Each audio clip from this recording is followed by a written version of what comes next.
Sports Talk Daily with Andrew Hustler Paterson and Michael Remis.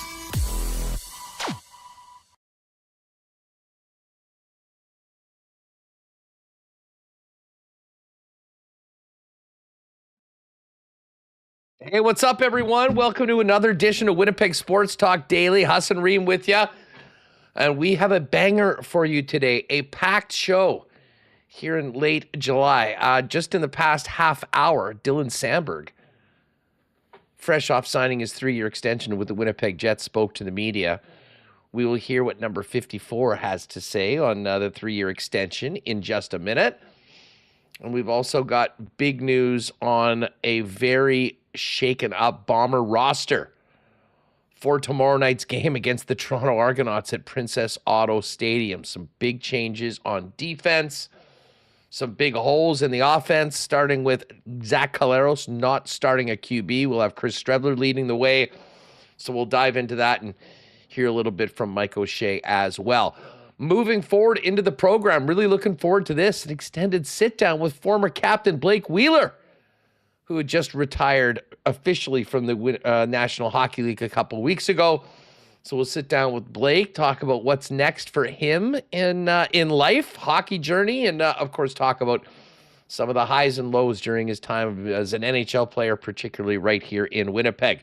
After that, Taylor Allen from the Free Press is going to pop on to set up tomorrow's game, talk about how this roster looks and what the Bombers are going to need to do if they're going to break their 3-game losing streak and get one over on the Toronto Argonauts. And a little later on, strongman legend and Icelandic icon Magnus Ver Magnusson, 4-time world's strongest man, come in. Of course, it's the Icelandic Festival this weekend.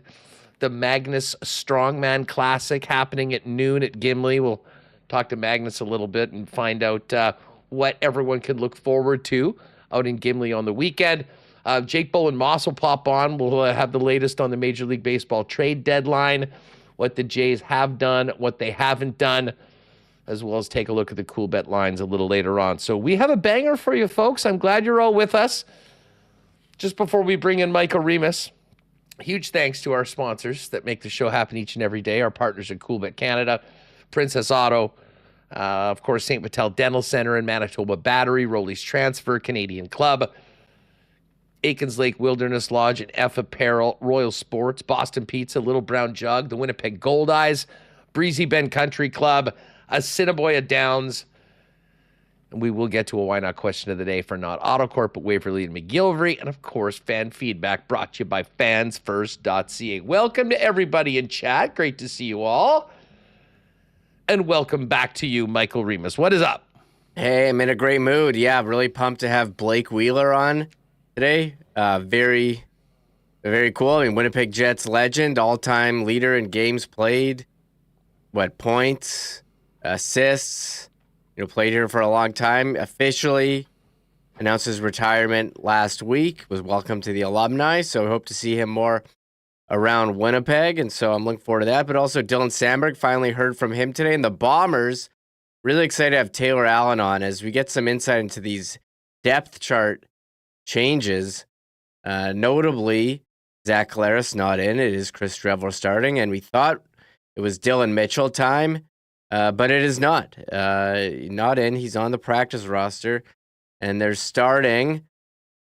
Sorry, I got the depth chart here. Joey Corcoran, 5th rounder. Yeah, 5th rounder Joey Corcoran. So, interesting decision there. So, the Bombers looking to get revenge against Toronto for last week. So, I'm sure Taylor will bring it at around 2 o'clock.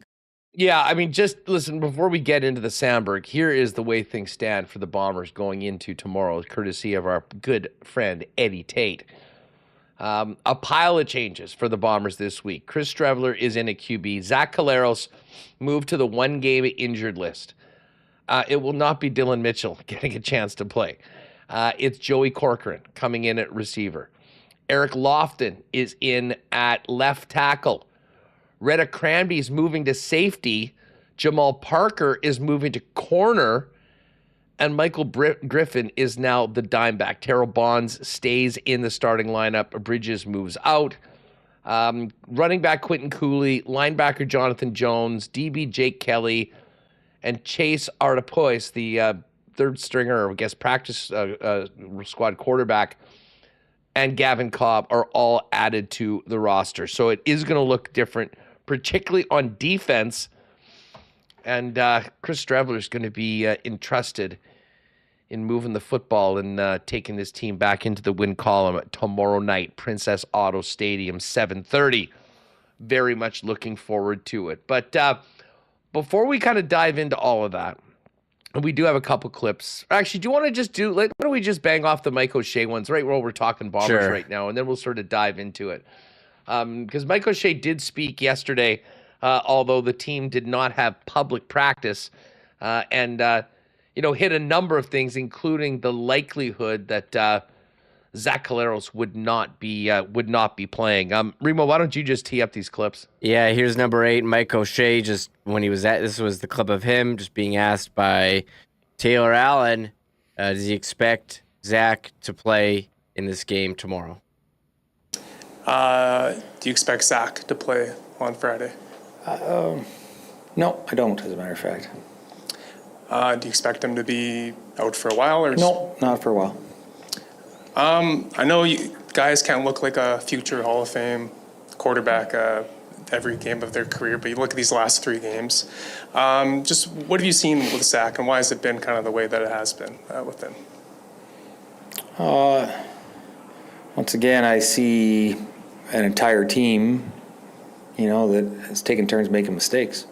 So I think the quarterback is, as they would say, is given too much credit for losses and wins, possibly. There's lots that goes into any football play, and the best part about our game is 12 guys have to be doing the right thing all the time. All right, so there's O'Shawn, the quarterback situation. It is now confirmed Chris Streveler, the starter. One other thing that the Bombers absolutely need to get better at, and it's not something we talked about for a long time, the turnover margin. They have just been way too many giveaways and not enough coming the other way. Here's what Osh had to say about the quantity of turnovers his team has been committing.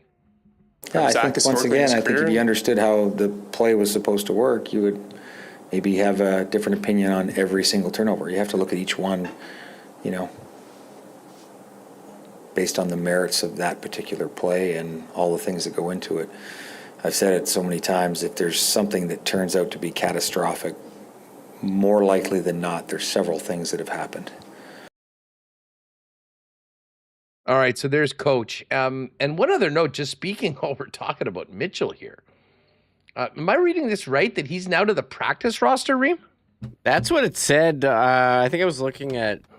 Derek Taylor tweeted that out 2 hours ago.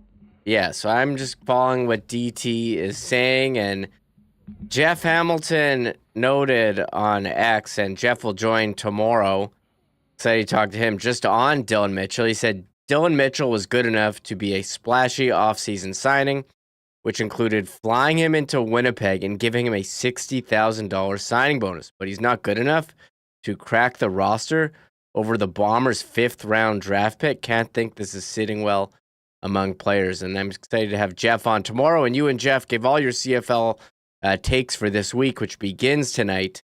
Calgary at Ottawa on CFL 110. So check that out on podcast or here on YouTube. Yeah, it is up there right now. And hey, speaking of the game tomorrow night, for everyone that's with us live here on the program, you'll see in the top corner of the chat, we got a pair of tickets to give away to the game tomorrow night. Shout out to listener Alan for popping them by to take care of a WST listener. So if you don't have tickets for the game tomorrow and you want to go, click the link right there. And hey, if you are listening on the podcast, go to winnipegsportstalk.com/contest. Get your name in, and we will give those away later tonight or early tomorrow morning and set somebody up to take in the best atmosphere in the Canadian Football League. Here's why not question of the day for not Autocorp at Waverly and McGillivray. Does Dylan Mitchell play a snap this year for the Winnipeg Blue Bombers? Does he dress for a game? Will he ever get into the lineup? Let us know in the chat what you think on that. I don't know where you're at, Remis, on this. I mean, I think I did have a take earlier this week after seeing the Cody Case injury that if Dylan Mitchell doesn't get in after this, he's never getting in. He's not in. They're playing a 5th-round draft pick from this year's draft, and he's onto the practice roster. The only reason I'm not saying it's 100% is that he's still with the team. Like, usually if guys fall this far down into the doghouse, they just get cut. I have to say this is one of the more mysterious player stories I can remember in recent Blue Bomber history.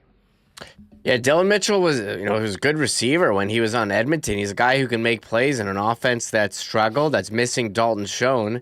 You thought that he could come in. There were some arguments being made that, he can't play the slot, and that's why he wasn't in. But I think at this point, a team that's been struggling, you think you'd want to bring that guy in and have him come in as a difference maker. They're going to need someone to score points here. It's Nick Dembski. He's had a great season. Wheatfall had a good couple games, but he's quieted down. So you thought, okay, this would be the time to bring him in, and I agree with you. He's on the roster, so I think he gets, he's on the roster, so should get in eventually. Derek Taylor did tweet that he is on the practice roster with an exclamation mark at the end of that one. So even DT is pretty surprised. So yeah, it's been a puzzling situation here. Maybe they feel like, if they cut him, someone else would just pick him up and, use him, and rather just have him here.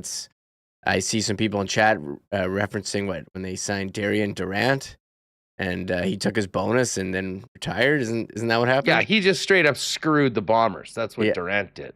I mean, that was his final act of helping out the Saskatchewan Roughriders during his career. So I don't know.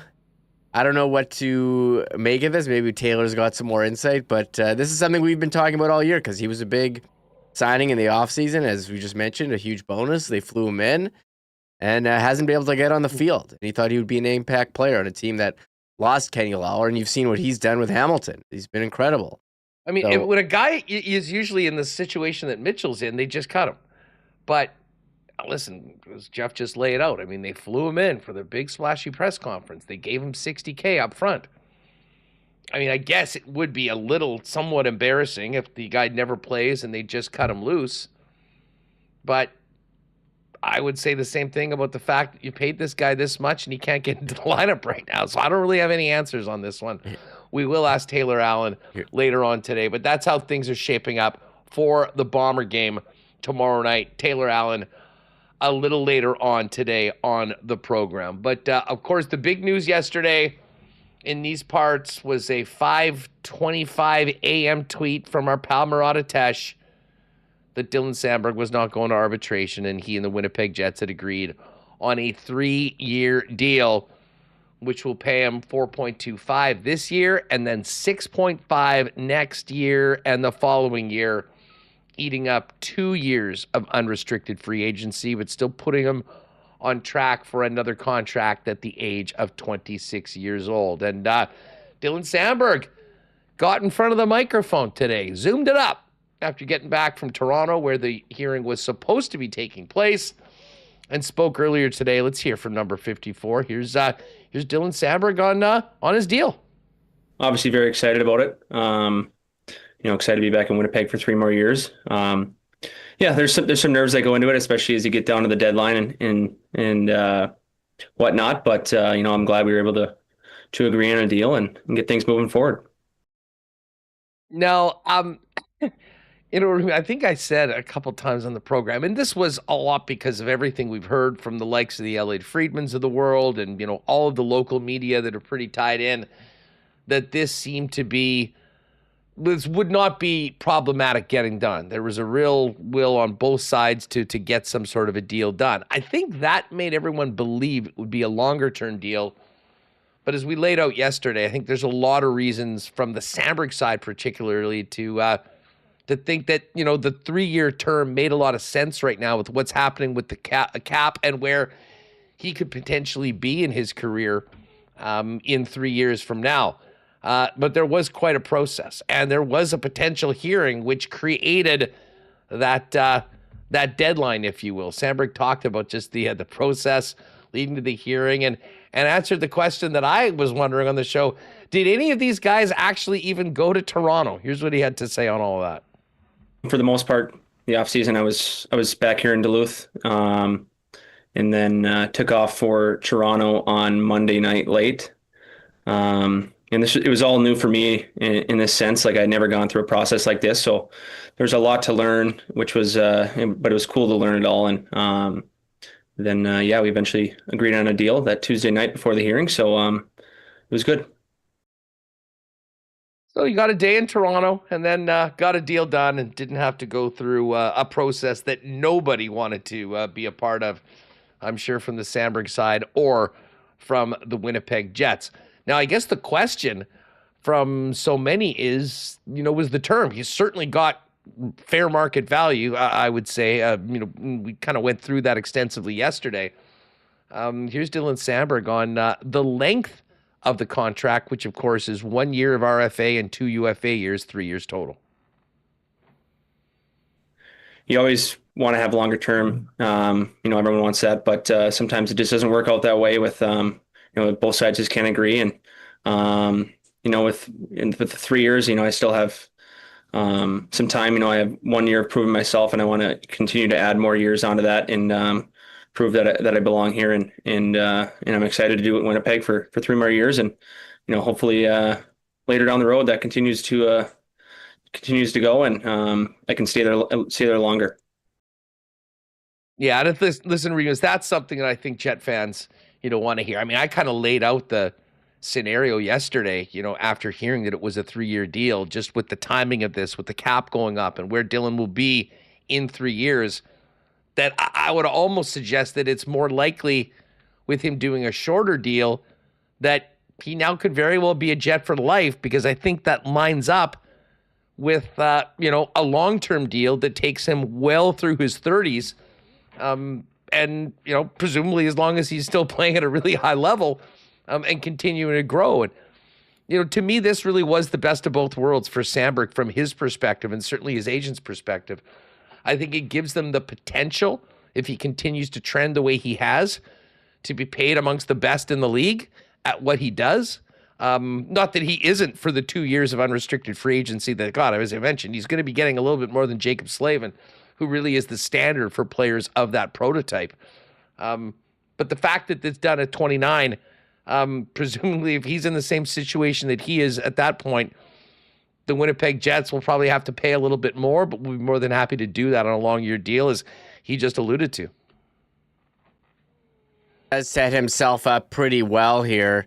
As you mentioned, let's say he did take a long-term deal now, well, then you're in your mid-30s looking for your next contract. At this point now, he's set to become a UFA at 29 and looks to cash in with the salary cap going up. And you do wonder if more players, with the way the cap is rising over the next couple of years, do opt for shorter term deals. I see Frank Saravalli speculating, could McDavid sign a 4-year deal here? His contract is one we're going to be watching. I wouldn't be surprised if the McDavid is 3-2, to be honest with you. Yeah. Like, I don't think it'll be short in the 1 or 2, but I mean, McDavid's a perfect example of a guy that, in any negotiation, he'll be able to get whatever he wants. I think it might make the most sense for him to take 3 years, and then once he's getting his 7-year extension, that will presumably be the last long-term contract of his career. He's doing it in a different economic environment with new levels as to what he can be compensated. Yeah, and he had nothing but nice things to say about Winnipeg, and he said it seemed like they just couldn't agree on the terms that worked for both sides on a longer deal, and they went with 3 years. So I think there was, we thought it was going to be long, but, it's kind of funny. As I said yesterday, how we thought, Velarde was the one we thought was going to be shorter, and Samberg was going to be the slam dunk longer term, but flip-flopped a little. And nice to hear from Dylan today, and I don't think there should be any concerns. There were some people sounding the alarm bells in our chat saying, 3-year deal, he's gone after 3. I really didn't get that impression at all from this conference call. Yeah, well, let's hear a little bit more. I mean, this is just a question about where he's at right now as a player. He was asked on kind of what he's most proud of his career up until this point. Well, it's obviously it's a tough league and everyone wants to get there, and it's hard to make it to the league, but it's even harder to stay there. So, I'm happy with being able to stay there and continuing to grow. And I feel like each year that goes by, I become more confident. And this last year with moving up to that second pair and logging more minutes, playing against tougher competition, I was happy with how I handled it, and I'm excited for next year. And I want to continue to grow on that second pair, and playing alongside Neil Pionk has been awesome, and all those guys have been great to me over the years, so they've been a huge help. I mentioned Neil Pionk, who's a very popular member of the team. It is just still crazy that two guys from the same small town outside Duluth, Minnesota, are defense partners in the National Hockey League. But it's very clear from the rest of the fellas that Samberg's a very popular member of this team as well. Dylan was asked just on his excitement to get back with the fellas and the group coming up this season and for 3 more years. Obviously very excited to be back with this group, as we showed last year during the regular season, being the best team. And, I think along with some of our new additions this year, I think it'll be good. With adding Schenner last year, I think he was another big, important role for us with being that another voice to hear from. And, he's had a lot of experience, won Stanley Cup. So, that was huge, but, we have a good group here. Everyone's very close. And, I'm really excited to get back and get to work. All right, a little bit more of Dylan Samberg. Talked about the getting back together with the group. Well, there's a pretty big name that has been added to the group in the offseason. That, of course, is Jonathan Toews, who's returning to the National Hockey League here in his hometown of Winnipeg. Samberg was asked what he thought about getting a 3-time Stanley Cup champ into the room with his team. Well, I think it's huge. Obviously, a guy with experience and another voice to hear from, like with Laus, Schenner, and now Toews. I think it'll be great, and obviously one of those guys that I grew up watching, and it's very cool. I'm excited to meet him, and I think this is a good thing for him, and I think he's excited to get back home. So we're excited about that. All of our new additions, and hopefully we'll continue to go further this year. All right, so there's just Dylan Samberg with a little of his thoughts on bringing Jonathan Toews into the mix. One more from Samberg, and I know fans always like to hear this, just thoughts on his connection with the city of Winnipeg and what he likes about the city and being a Winnipeg Jet. Here's what he had to say on that. I've definitely found that there's a lot of good hole-in-the-wall restaurants around Winnipeg, especially Italian restaurants, so that's been good, and it reminds me a lot of home.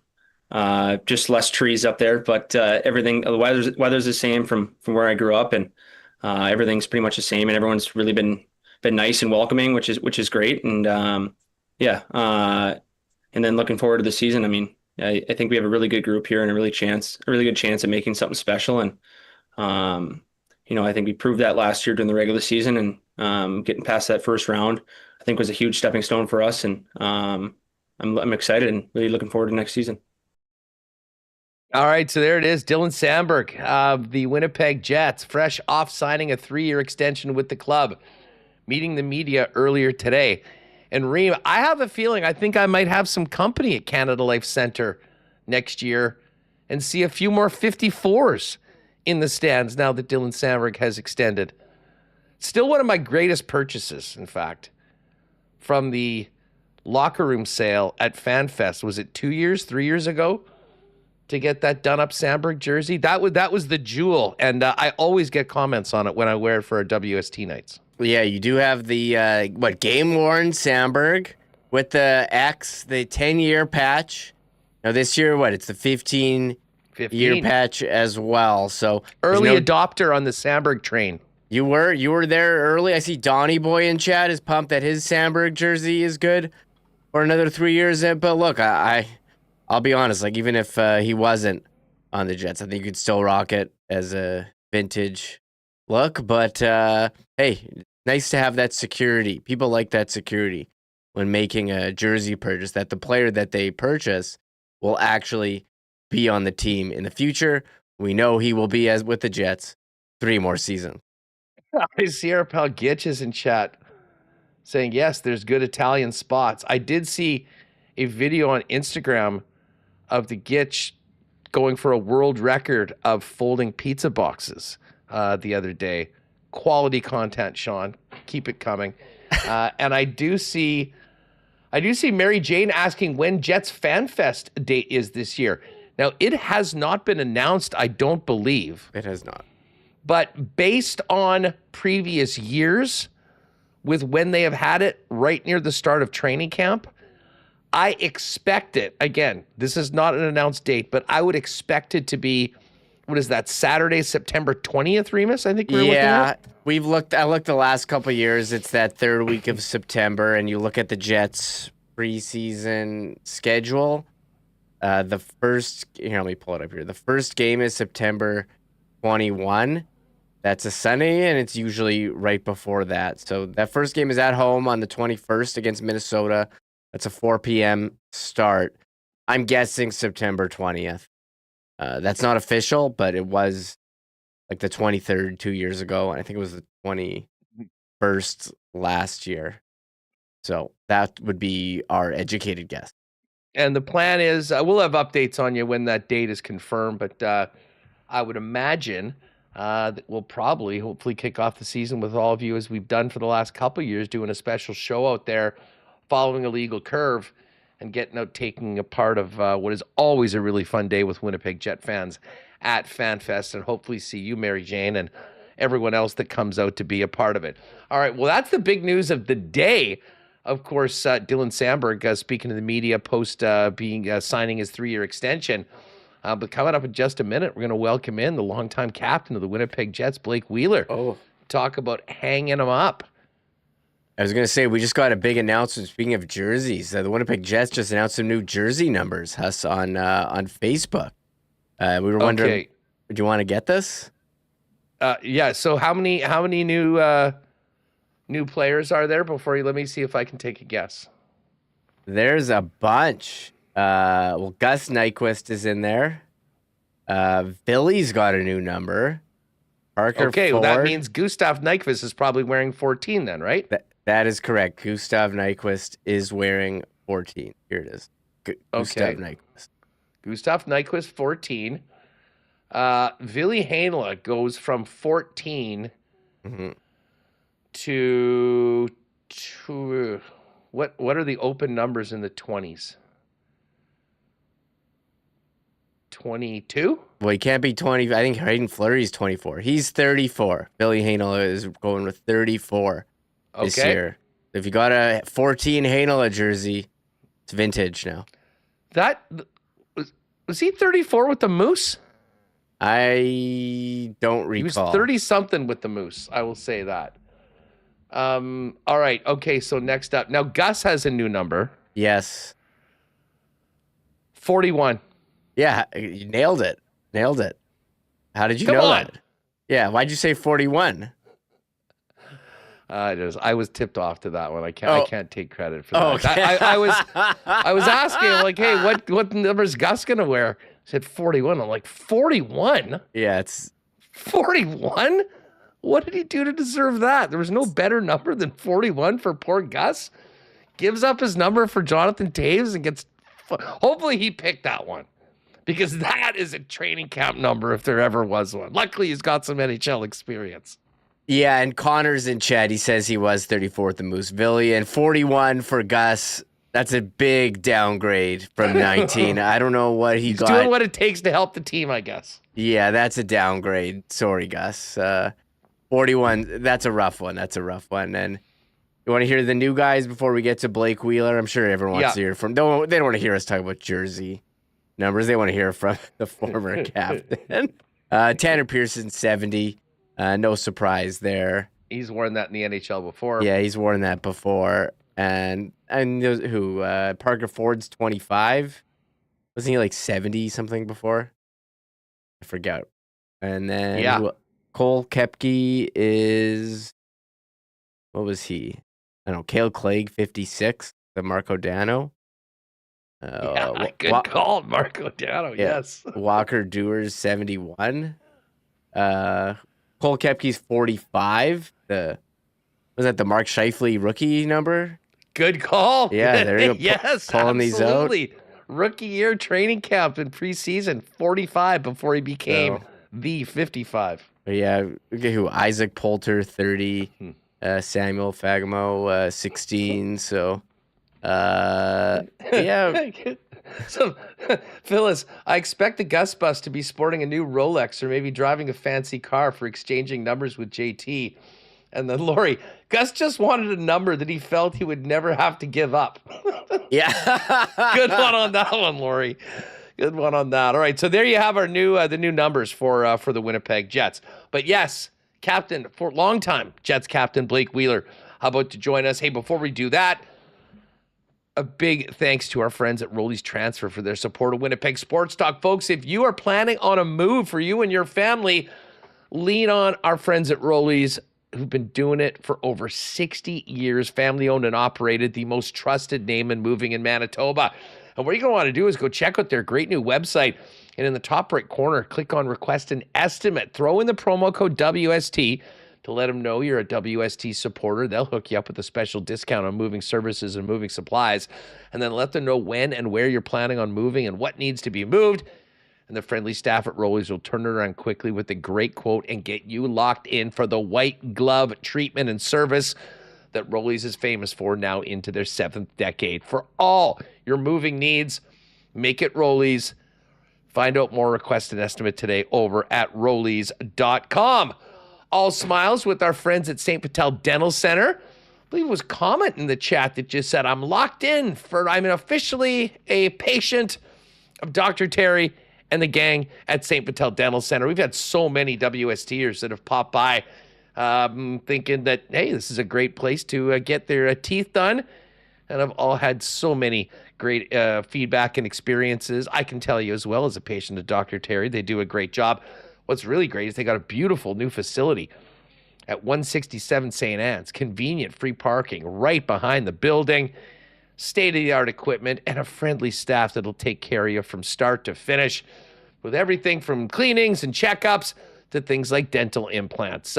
Whatever your age, St. Patel Dental Center can help you with all your dental needs. Find out more online, stpateldental.ca. Make an appointment and make sure to let them know that you are a WSTer when you pop by.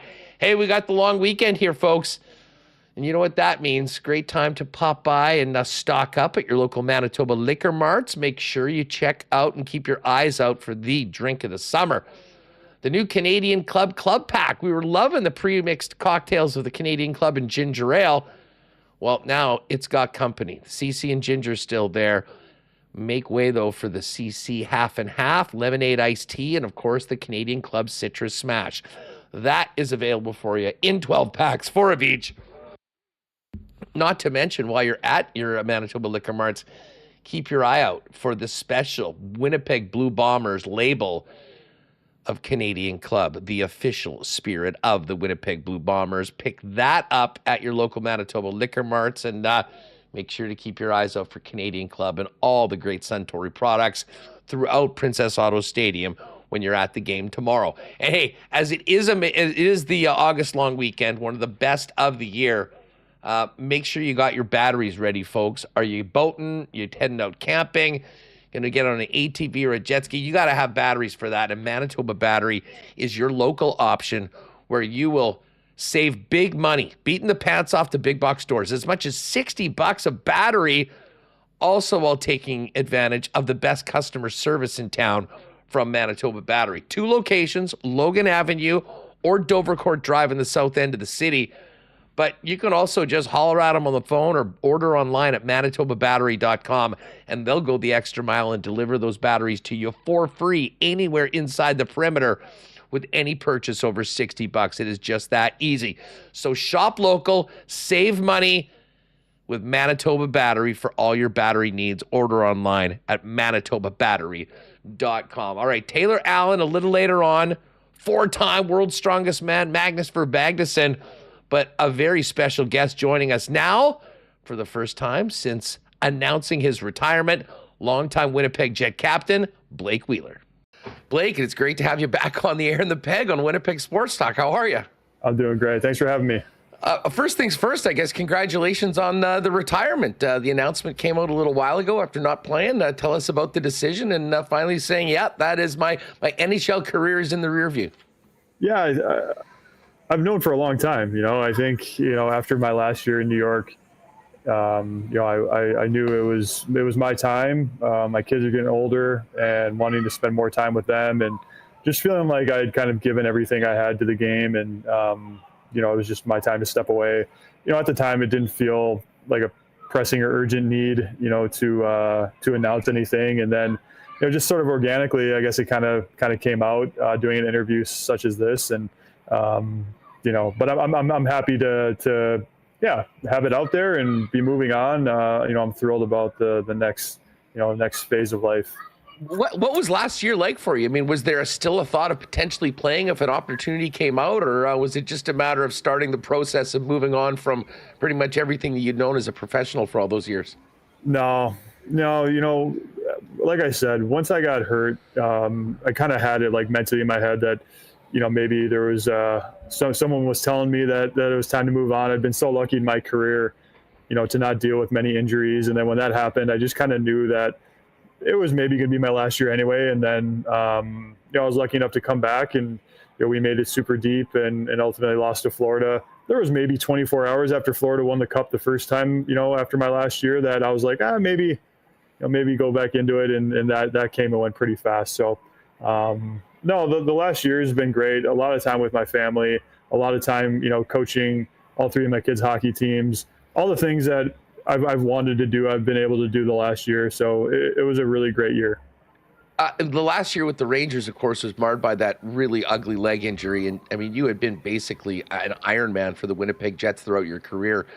What was that like? I mean, the last year with a new team and then having to go through something that you really hadn't done before.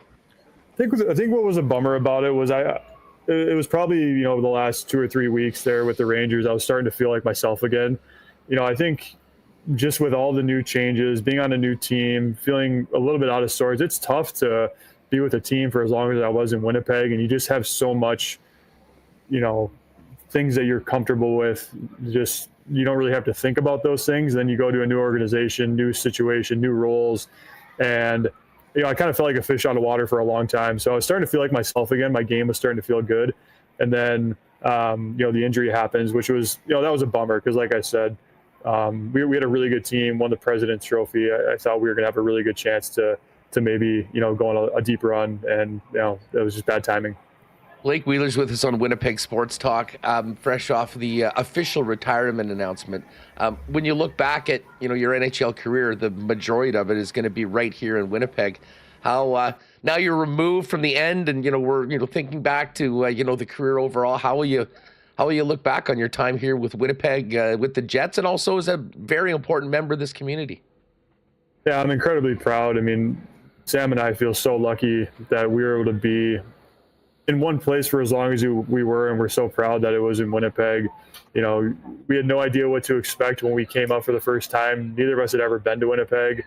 And, just to be a part of that community, the amount of passion they have for their team, the amount of incredible friendships we've made over the years in Winnipeg, to be, part of the group that kind of helped lay the foundation of what the Winnipeg Jets are today.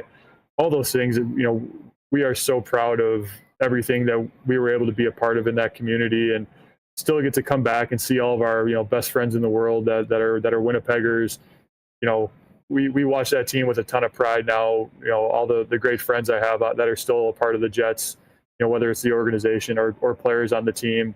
Ultimately the one thing is we wish we could have, brought a cup to Winnipeg. I mean, that was like what got me out of bed every single day for 12 years. And, it's too bad we weren't able to do that. But, like I said, being a part of the group that laid the foundation to hopefully a Stanley Cup comes back to Winnipeg in the very near future.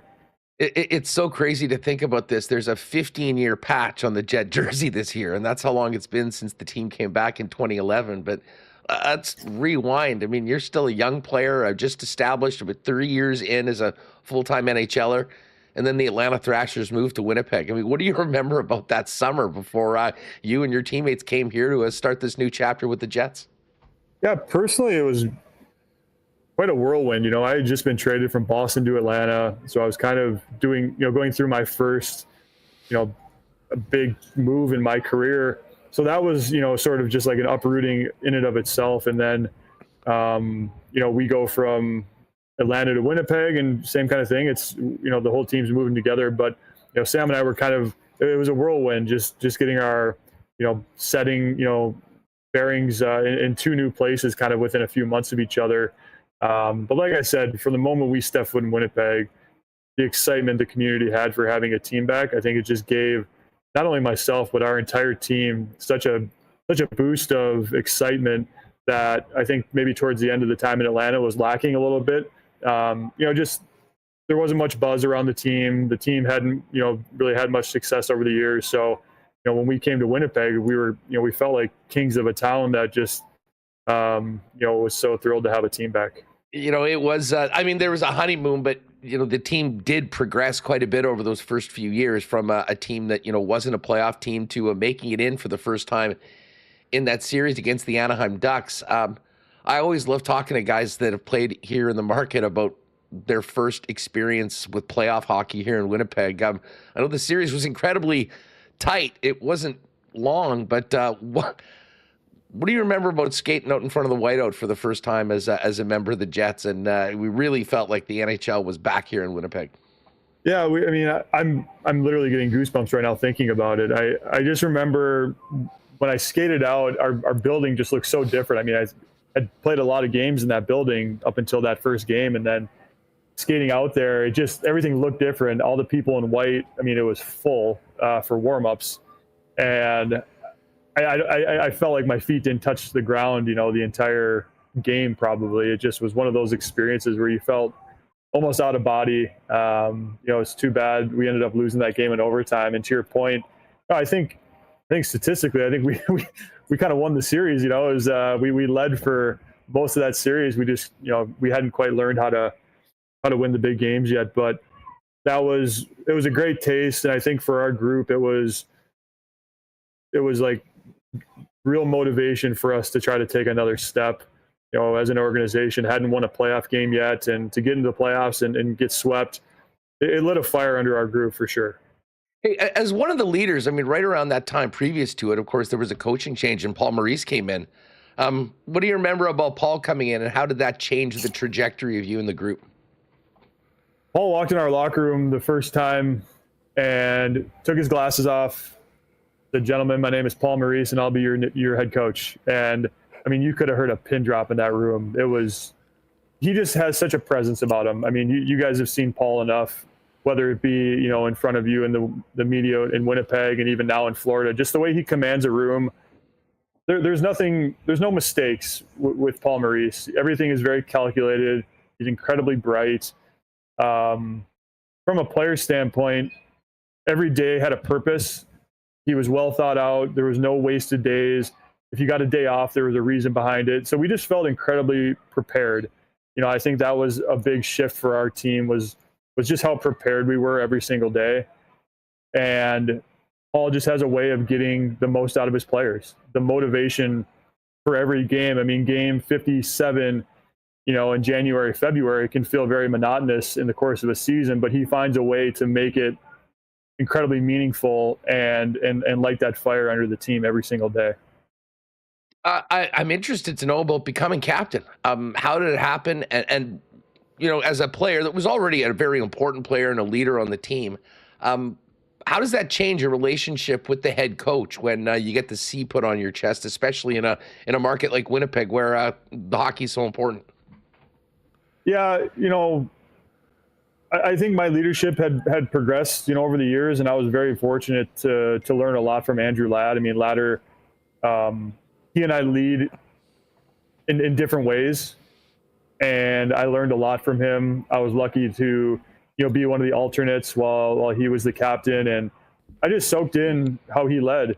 And I was maybe a little bit more vocal than Ladder, definitely much more emotional at times. but I just felt very fortunate to have learned from him, and I learned from Zdeno Chara when I was in Boston, amongst others in that dressing room in Boston.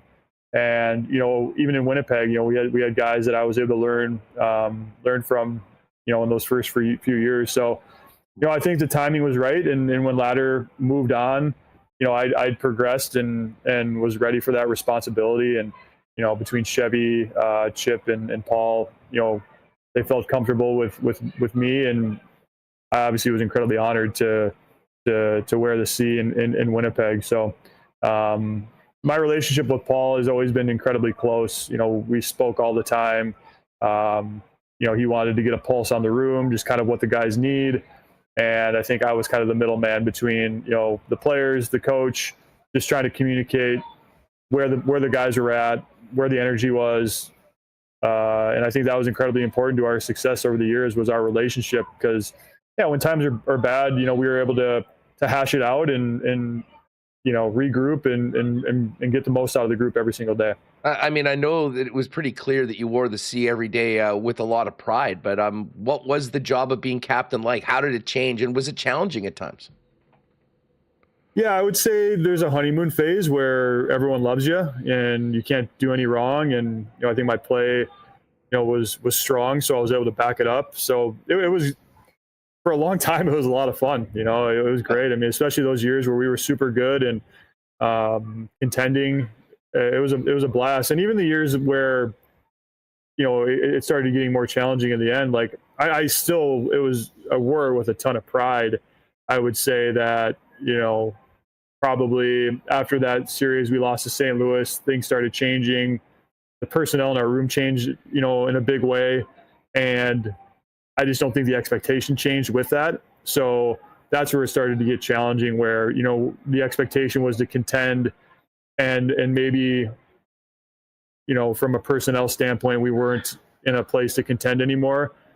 So at that stage of my career, re-signing in Winnipeg, the reason was, to my, my point at the beginning of this conversation, was, the vision of bringing a Stanley Cup to Winnipeg. And, the gap there, I think, was bigger than maybe we all thought. And that's where it started getting challenging, when, we weren't maybe aligned on what the expectation was anymore. And, that was tough. That was tough towards the end of my career to realize that maybe, our window closed a little bit quicker than we had hoped it would.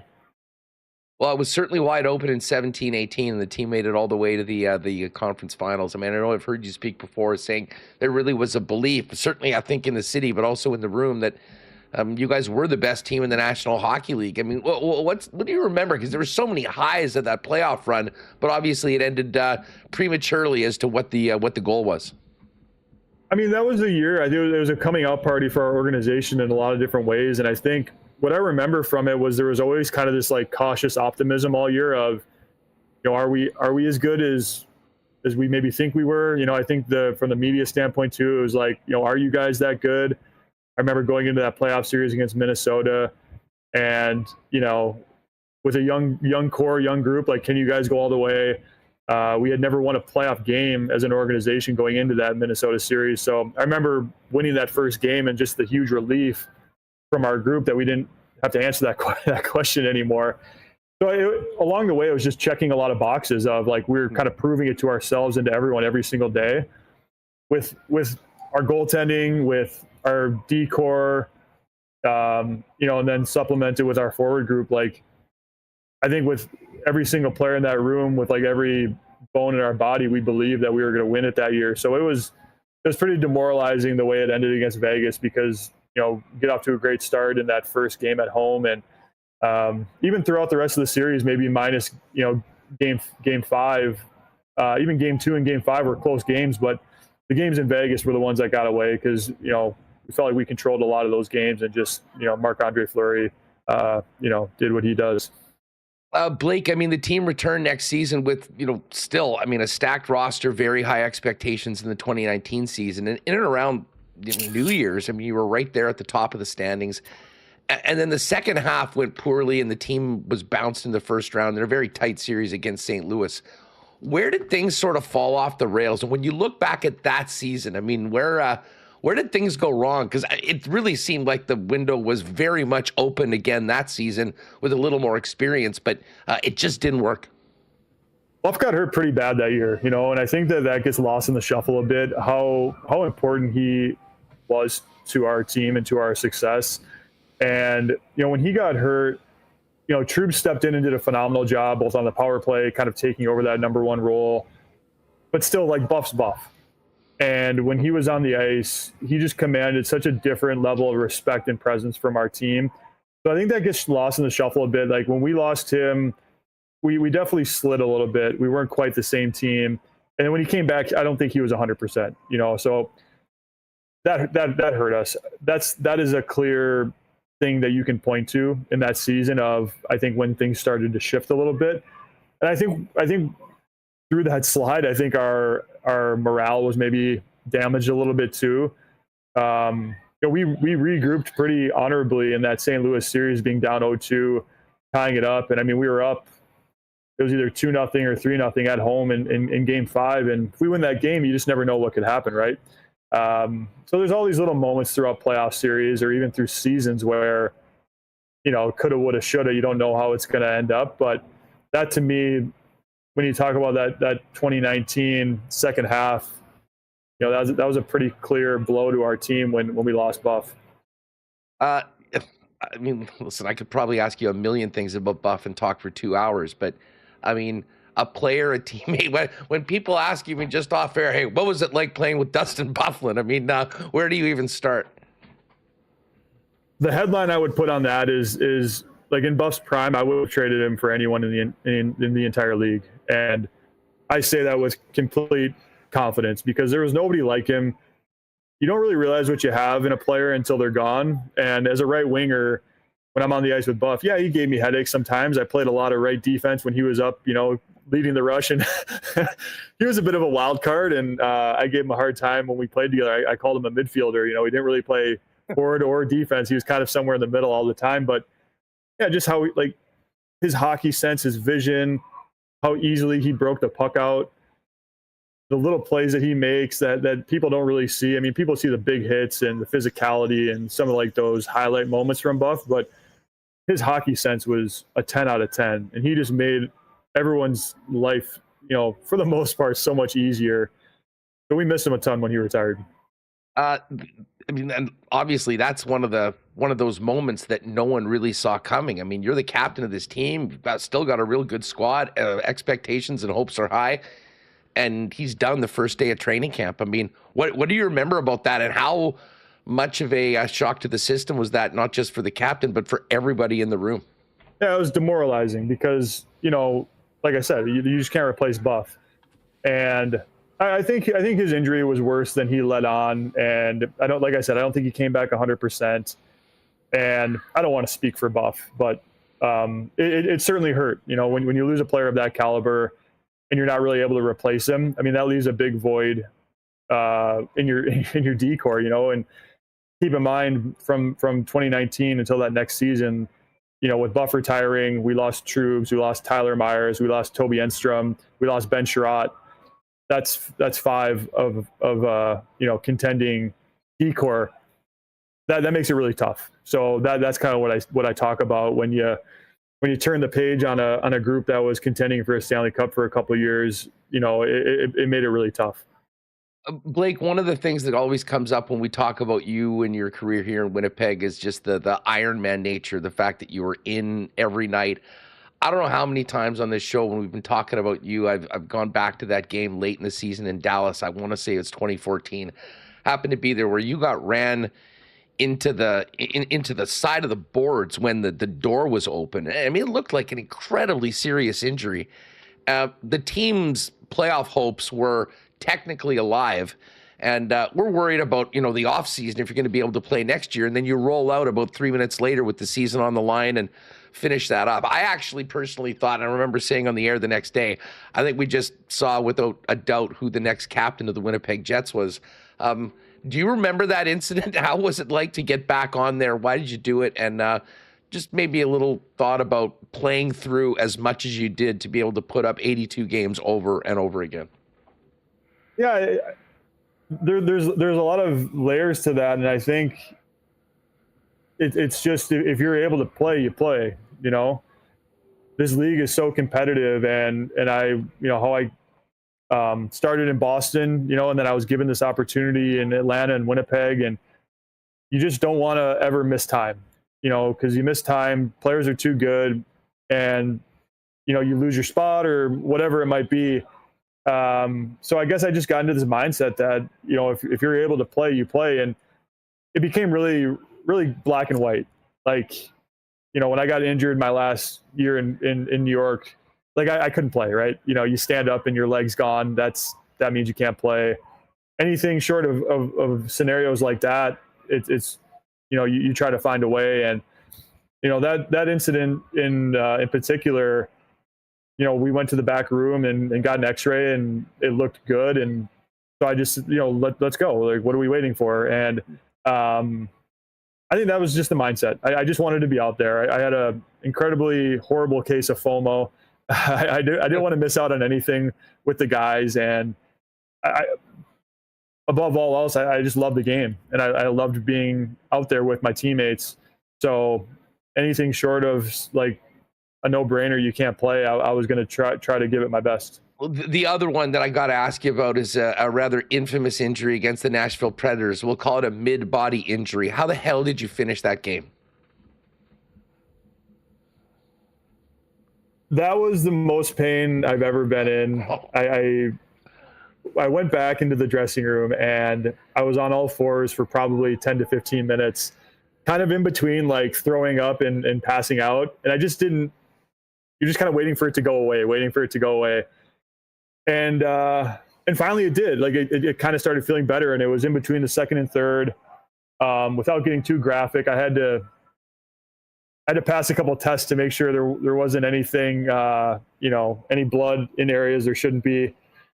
And after that, it was like, okay, everything looks good. I mean, I would say the advice I was given was maybe don't go back out there. But to my point, FOMO kicks in, and I'm like, I'm feeling okay. Like, let's go for it.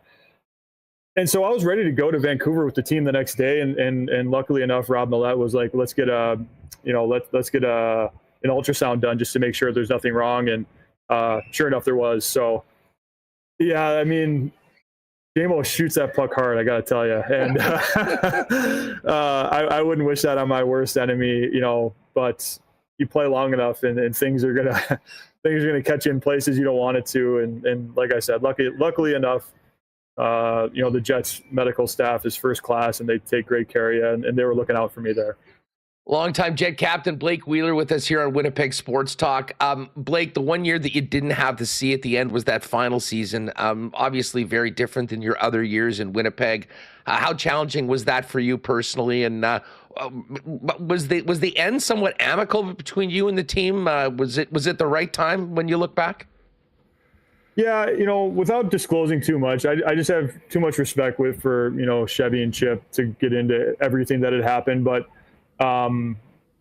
yeah, it was really hard, obviously, to lose the captaincy and the way I did.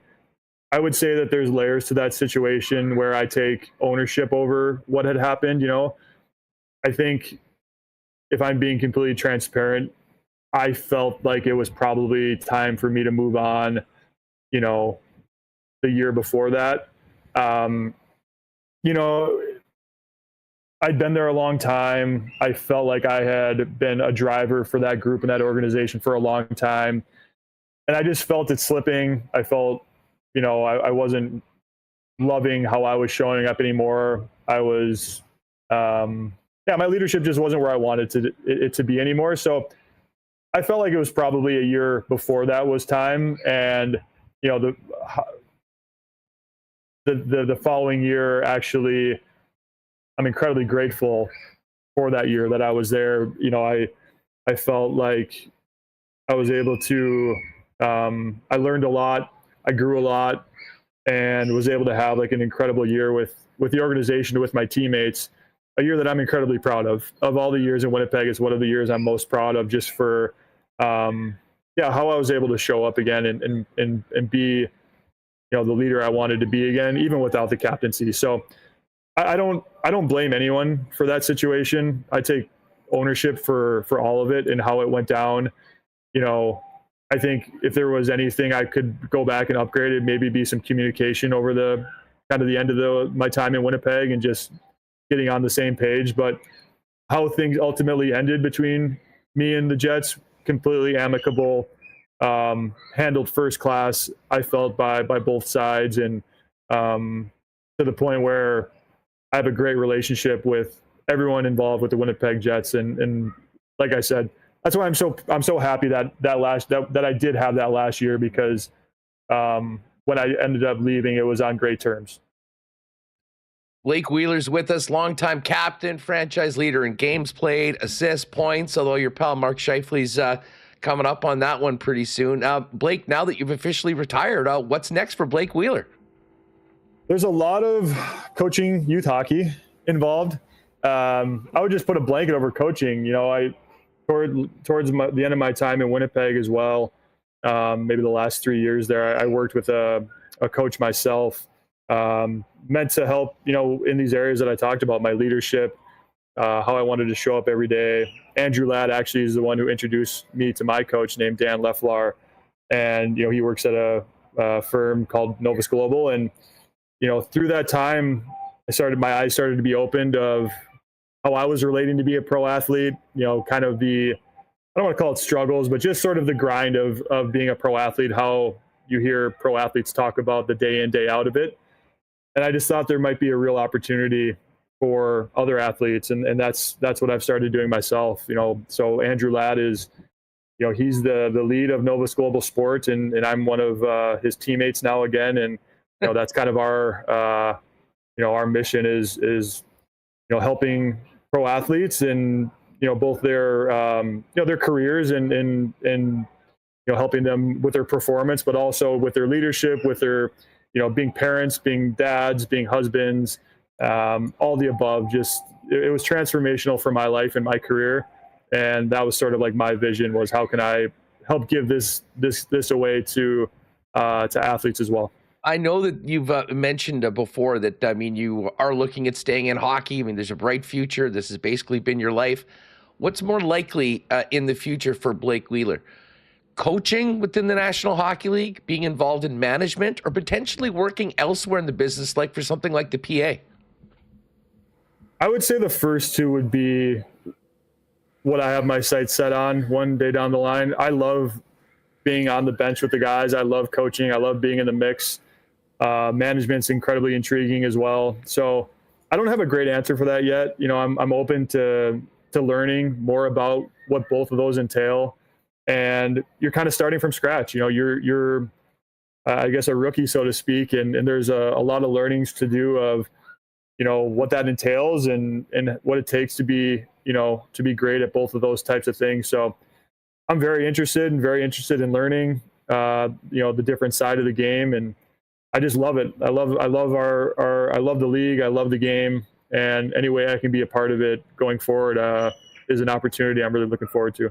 Blake, it's been so much fun having you on the program. Thanks so much for doing this. Congratulations on the incredible career. You know, we were talking just before we started. I was asking about your kids, and I immediately recoiled to realize how old they were. In a lot of ways, they grew up here. As the newest member of the Winnipeg Jets alumni, when are we going to see you and the Wheeler clan back here in the Peg sometime for a game? Yeah, I mean, we're definitely coming back here in a few weeks. Like I said, we get back to see our friends. Going to take place in the Vogue Golf Tournament. Chris Watchorn has become a good pal, and he's done an amazing job with that line, and just he does such a great job in the community. So any way I can help Chris out, I'm always willing to. And yeah, I mean, there's nothing I love more than going to that building. So I'm sure you'll see me there, hopefully in the near future. Well, hey, listen, on behalf of everyone here at Winnipeg Sports Talk and to the fans in the chat, congratulations on an incredible career, especially for the amazing years here in Winnipeg. All the best to Team Wheeler moving forward, and we'll look forward to seeing you back here in the Peg at some point soon. Thanks so much for the time, Blake. Hey, thanks for having me, guys. I really appreciate it. That was a great convo. I really appreciate Blake jumping on with us today and being as generous with his time and as candid as he was today on that. And certainly we'll look forward to, I'm not sure whether it's this season, the following season. We know that 2-6 is going to be up in that Winnipeg Jets Hall of Fame at some point. I don't think there's any doubt on that, but I appreciate it, and I appreciated everyone's comments in the chat about the interview as well. Always appreciated. We are going to transition over to see what the heck is going on with the Bombers as they get ready for tomorrow night against the Toronto Argonauts. Taylor Allen with the Winnipeg Free Press is going to join us in just a minute. Of course, tomorrow night, you know where to be. Princess Auto Stadium, 7:30 p.m., the home of the Winnipeg Blue Bombers. Of course, Princess Auto, proud sponsors of the Bombers' home, the blue and gold, and of course, your boys here at Winnipeg Sports Talk. Princess Auto has 3 locations in Manitoba: Panet Road, Portage Avenue West here in the city, and out in Brandon. And that is where you'll find the best deals on the most unique assortment of tools and equipment around. Everything you need to complete the projects on your list or start something new is waiting for you at Princess Auto. Of course, if you don't have time to get out, or maybe you're off hours thinking about what's the next project for you, shop online 24/7, 365 over at princessauto.com.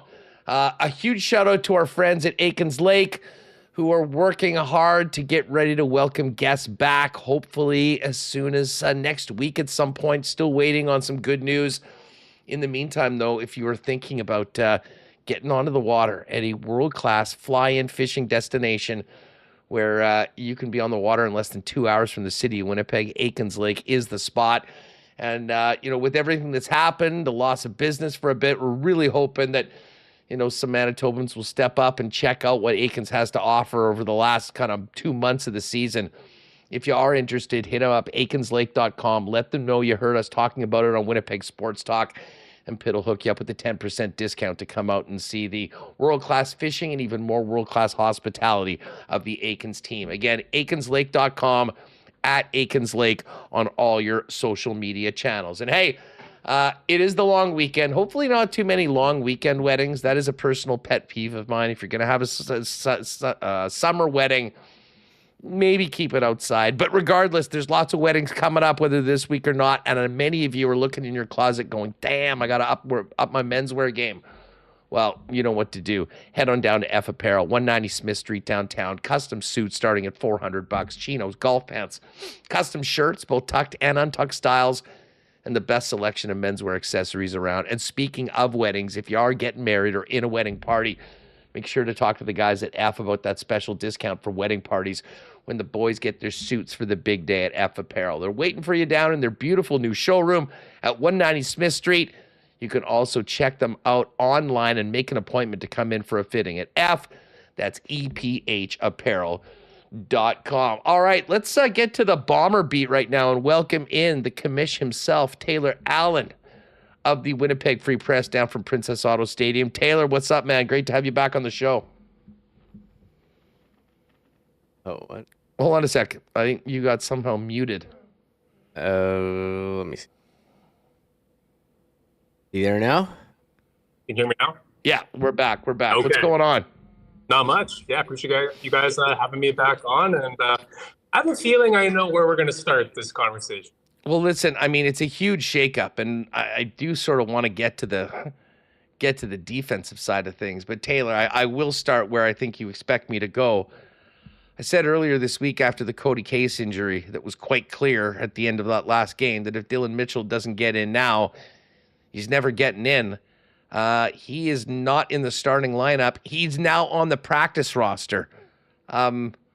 Is this the end? I mean, are we going to have Dylan Mitchell leave Winnipeg without ever even playing a game? I mean, what's the buzz around the stadium and from the coaching staff on putting in Joey Corcoran, a 5th-round pick from this year's CFL draft, in ahead of a guy they flew in and paid a $60,000 signing bonus for?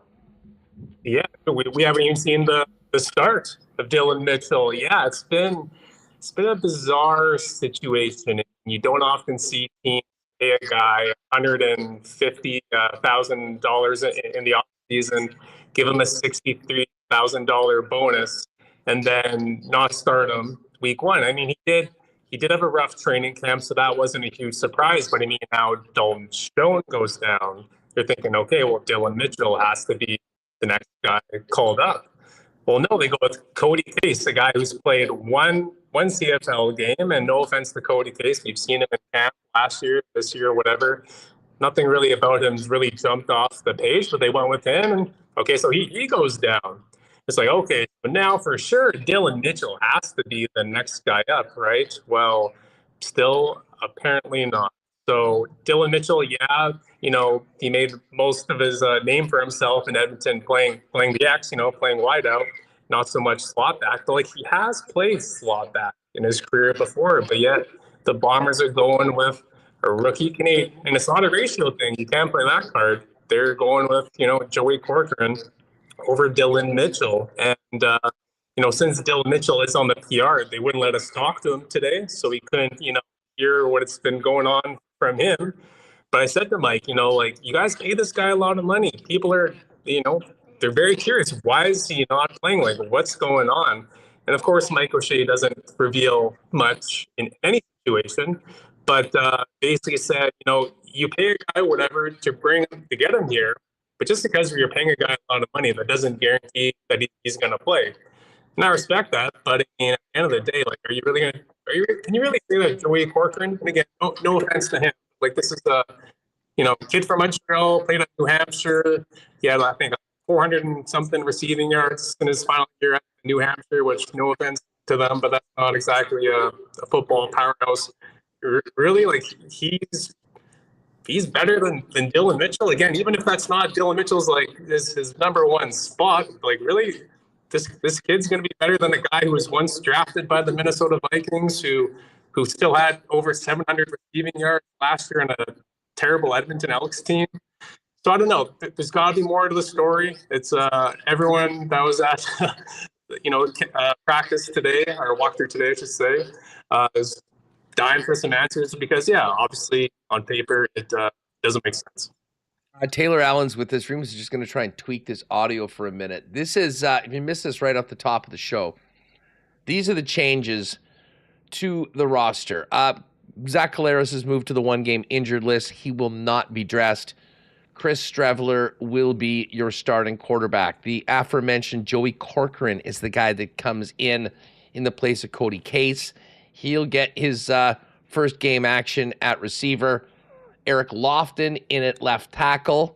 Stanley Bryant is still gone. And Retta Cramdy moves to safety with Jamal Parker moving to corner and Michael Griffin now the dime back. Let's kind of focus in on the defense for a minute, Taylor. And listen, the defense has been getting carved up lately, and especially the combination of protection and maybe giving opposition quarterbacks enough time to throw. I mean, second and long hasn't really been much of a problem for the teams that the Bombers have been playing as of late. And listen, I had a lot of time for the great start of Terrell Bonds and Bridges on the corners early in the season.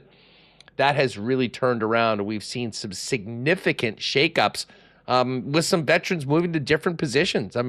Tell us about what the coaching staff had to say about those defensive moves and what they're hoping to get out of this unit tomorrow night with this new look. Yeah, talking about it today, what's keeping when you think about these last three games?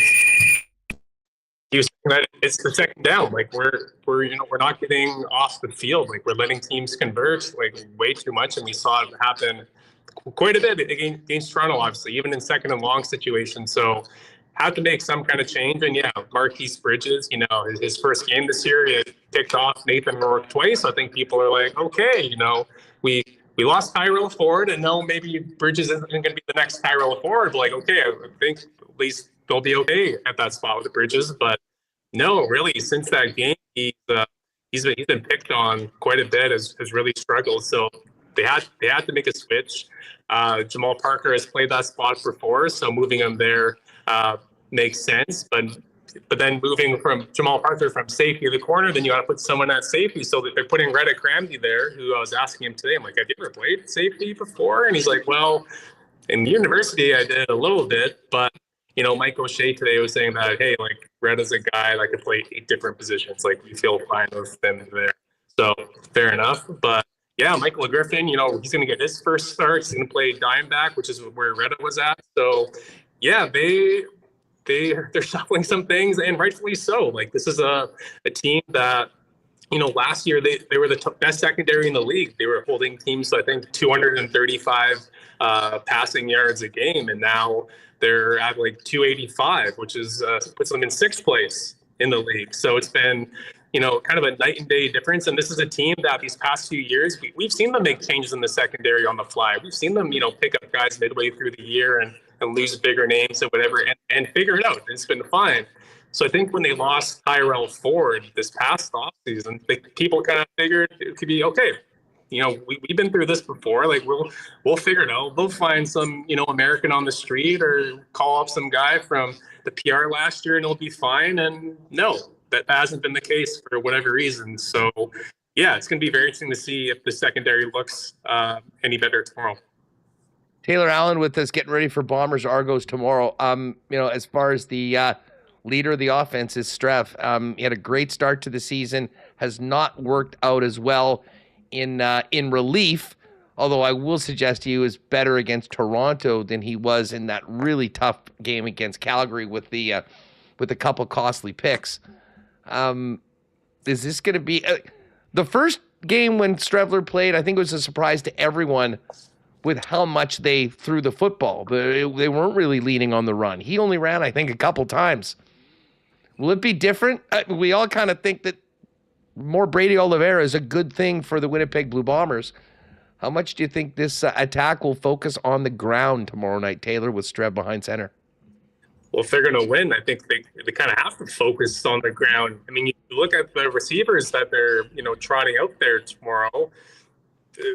This has to be like probably the 9th ranked receiving group in the league. I mean, if you're the Toronto Argonauts, like, who are you really worried about? I mean, yeah, Garrett Wheatfall has had some big moments for sure, but he's not a top 10 receiver in this league. And Nick Dempsey, of course, he's one of the best receivers in this league. That's a guy, but outside of him, like Jarrett Stearns, Kevin Sclercius, Joey Corcoran, are these guys, keeping anyone in Toronto awake? Probably not. So yeah, they have the MLP at running back. They haven't really had a game where they've given him the ball 20 times on the ground. So yeah, you'd think tomorrow, especially with Strevy out there, like it's gonna be ugly, and that could be fine. Like that, this team just needs a win. So run the ball or ram it down Toronto's throats because, no offense to Chris Trevler, yes, he did have that huge debut game this year in week 2 with his arm. He got the job done. But I think they need to see classic old school Chris Trevler tomorrow with Brady as well. And, if you win the game 17-10, so be it. But yeah, I can't see the smart move being by the Bombers relying on their passing attack because they just don't have the weapons to do that. Please not right now. Taylor, tell us about the week for the Bombers. Practice was apparently canceled on Tuesday. I'll admit I was somewhat skeptical about that. Like, just when I heard that they had canceled it, and knowing that the air quality was at 7 p.m. when they could have been out there. And then I guess a closed practice yesterday. I mean, like, how much have they actually gotten on the field and been able to prepare for this game tomorrow night, knowing that they're going up against the team that they just played? Yeah, it's been a weird week. I mean, usually we get to physically see them practice at least, twice in a week, at least once. And we haven't had that luxury this week. The air was the factor on Tuesday, so they just kind of stuck to doing things indoors. They did a bit of a walkthrough, apparently, watched some extra film and whatnot. Yeah, and they said they made the most of the situation. There's nothing they could have done about it. So whatever, none of them were complaining, at least not openly. And then, yeah, yesterday was a closed practice. So there's nothing we learned from that. But so it was actually interesting yesterday that Mike O'Shea said to us, like, hey, yeah, Zach Collaros, he's not playing this week.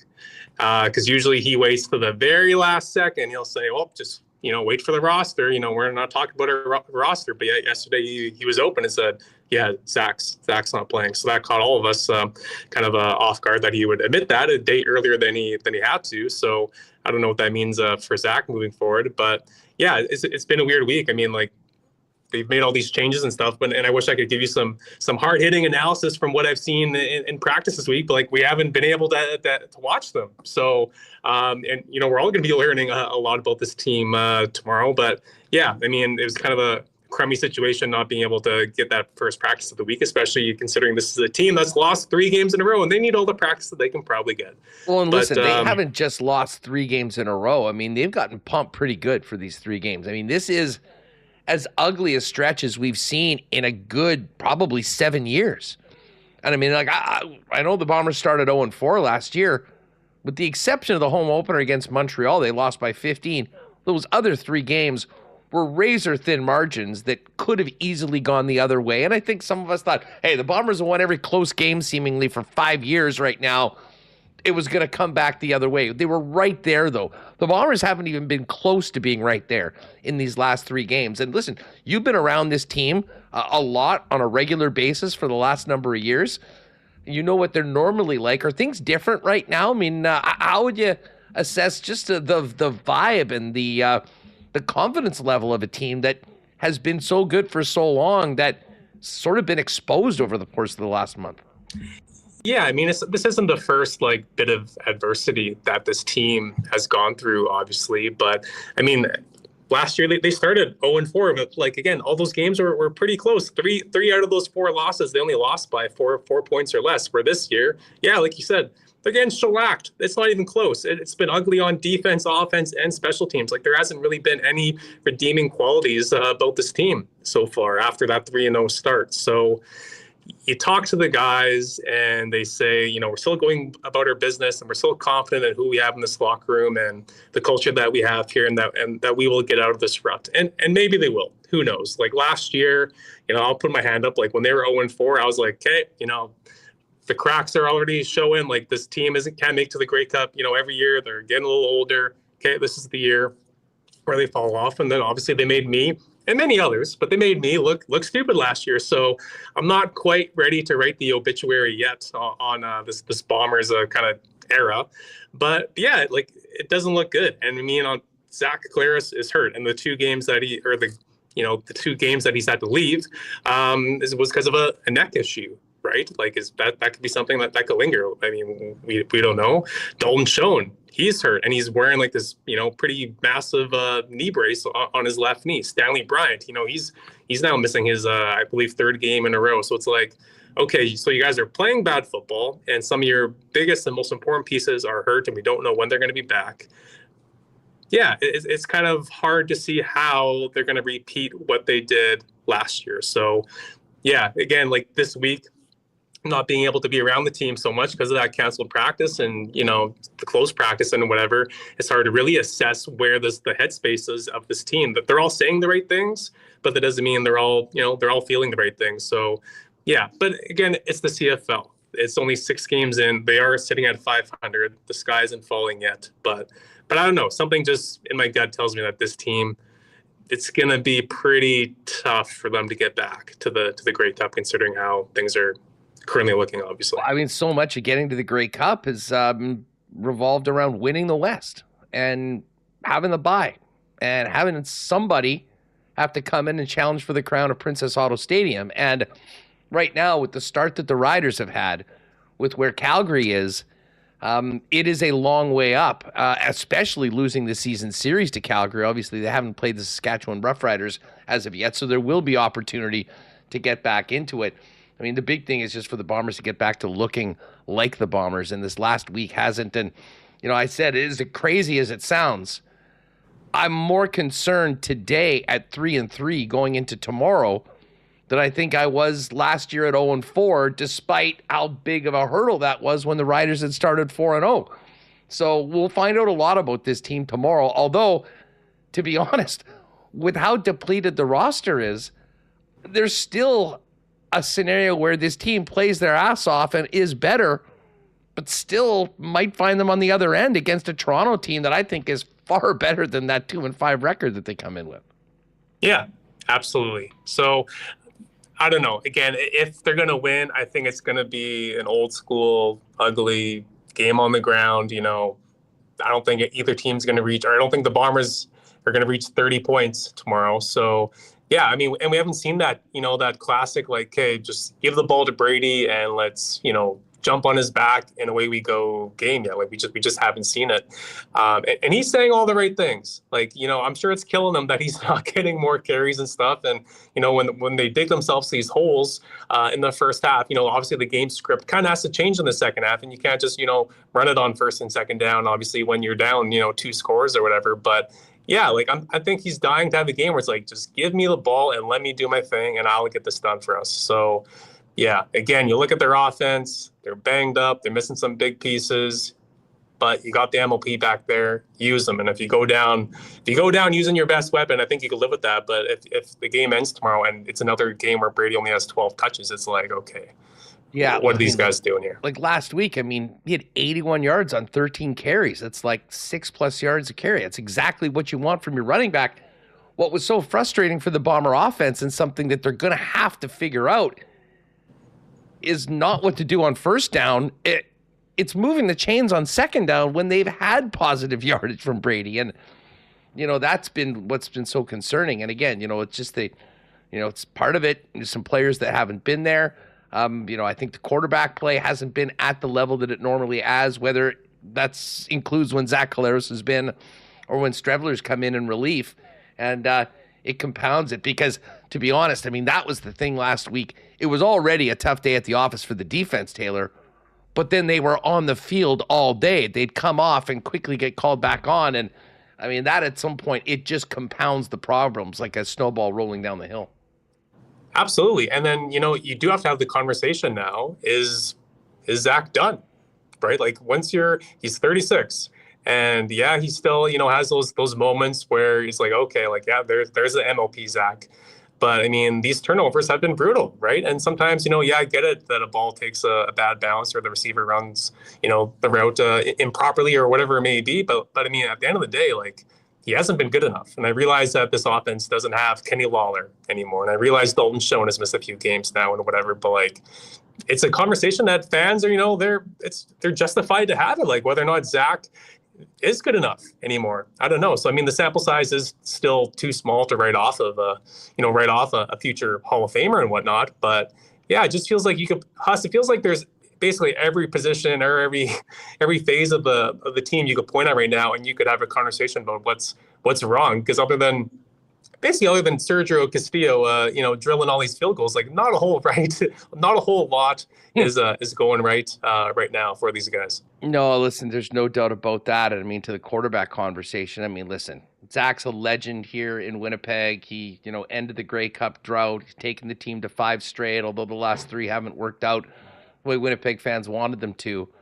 But, I mean, we did have a few conversations in the offseason, like, okay, what is the succession plan at quarterback for the Winnipeg Blue Bombers? And it's part of the reason why I was so excited with the Elgersma pick in the draft, that this might be a young player that, could benefit from being around Zach for a year and then maybe be a guy that could take over. Well, as long as he's in camp with the Packers, they don't have that guy here. And listen, it's going to be on Chris Strevler and potentially Terry Wilson, depending on what happens, to try and get wins in Zach Collaros' absence. Big game tomorrow night, Taylor. What do you have cooking in tomorrow's edition of the Winnipeg Free Press for people to consume before kickoff? Yeah, well, when I tweeted out the depth chart for tomorrow's game, I immediately got, a few fans tweeting me, well, where's Dylan Mitchell? Why isn't he playing? So, of course, got to hash out the absence of a Dylan Mitchell and what's going on. And again, we weren't able to talk to him today because he is on the PR, and apparently that's a rule. You can't talk to guys on the PR on walkthrough day, which that was news to me, but whatever. So yeah, going to be diving into that. And then of course, the Free Press, every week we have 5 storylines to keep an eye out on before every game. So so I'll be typing away after this chat. But again, yeah, this Dylan Mitchell thing is just such a weird story. Well, this whole season's been weird for the Bombers. 3-0 start, ugly 0-3 after that, and now right back to 500. Looking to get back to 500 in this home-and-home series with the Toronto Argonauts tomorrow at 7:30. Taylor, great stuff as always. We'll look forward to reading all of your work tomorrow in the Winnipeg Free Press and, of course, post-game. And I'm also looking forward to getting together with you when we get our fantasy draft going later on next month. Let's get her going. Sounds good, guys. Appreciate it. Enjoy the game. Thanks so much. There's Taylor Allen of the Winnipeg Free Press. We are going to listen. It's been crazy line movement all week in the Canadian Football League. Jake Bolin is going to come on. We'll talk Jays trade deadline. We'll get you updated CFL lines for the weekend as to where they stand right now. But coming up in just a couple minutes, we're going to have the former four-time world's strongest man, Magnus Ver Magnusson, join the program.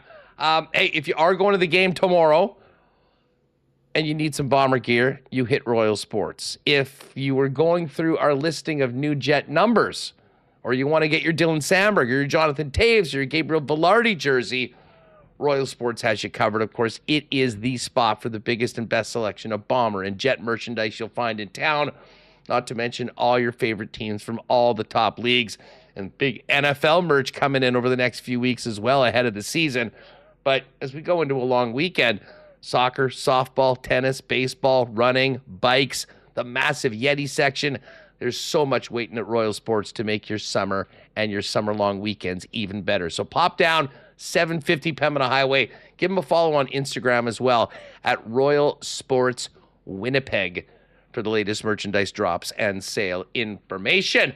CFL's back tonight. We do have Calgary and Ottawa. No Blue Jays tonight, but if you want to get out and watch the game, Boston Pizza is your spot to do that. Ice cold schooners, world-famous BP wings, gourmet pizzas, as well as the new summer menu, which has a few interesting tidbits I tried last night. I believe they're called the Cherry Coke or Cherry Cola beef sliders, which is like a shaved beef with a cherry cola sauce on it. Some onions and peppers. Outstanding. First time I tried it. If you're at BP tonight, check that out. Of course, hey, if you're not at BP this evening, head out there on the weekend. Tomorrow, if you're not at the game, best place to watch it is your local Boston Pizza for the Bombers and Argos. But if you are staying at home, you can always get it hot and fresh to your door by ordering online at bostonpizza.com. All right, just before we get to Magnus Ver Magnusson, let's give a big pre-long weekend cheers to our friends from Winnipeg's favorite local brewery, Little Brown Jug. You train day in and day out, learning new techniques, approaching new concepts, and living out the thrill of achieving your goals. Building a craft beer is no different. While you spend your hours on the ice, we spend ours here, brewing our trademark beer. Again, and again. Here's to pushing the status quo and challenging ourselves to build something memorable. 1919 by Little Brown Jug.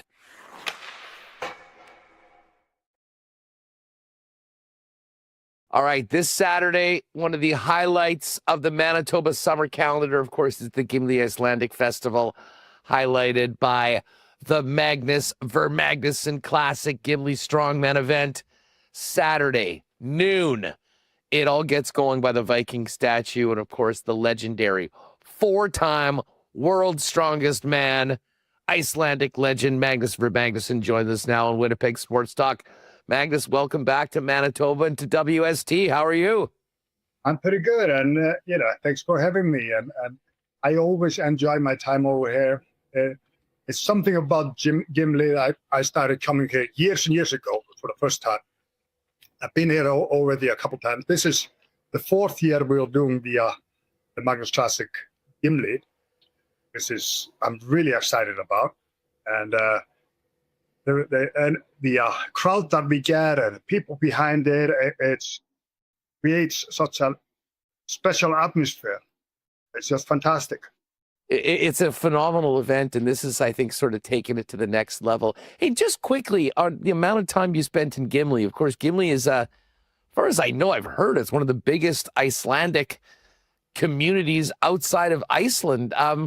Like, as a native Icelander and one of the most famous sons, how would you describe the connection between the country of Iceland to Manitoba and in particular Gimli? The connection is great, and they do a really good job here to keep that connection. And the festival, Íslendinga Dagur, is a fantastic thing, an opportunity to grow that.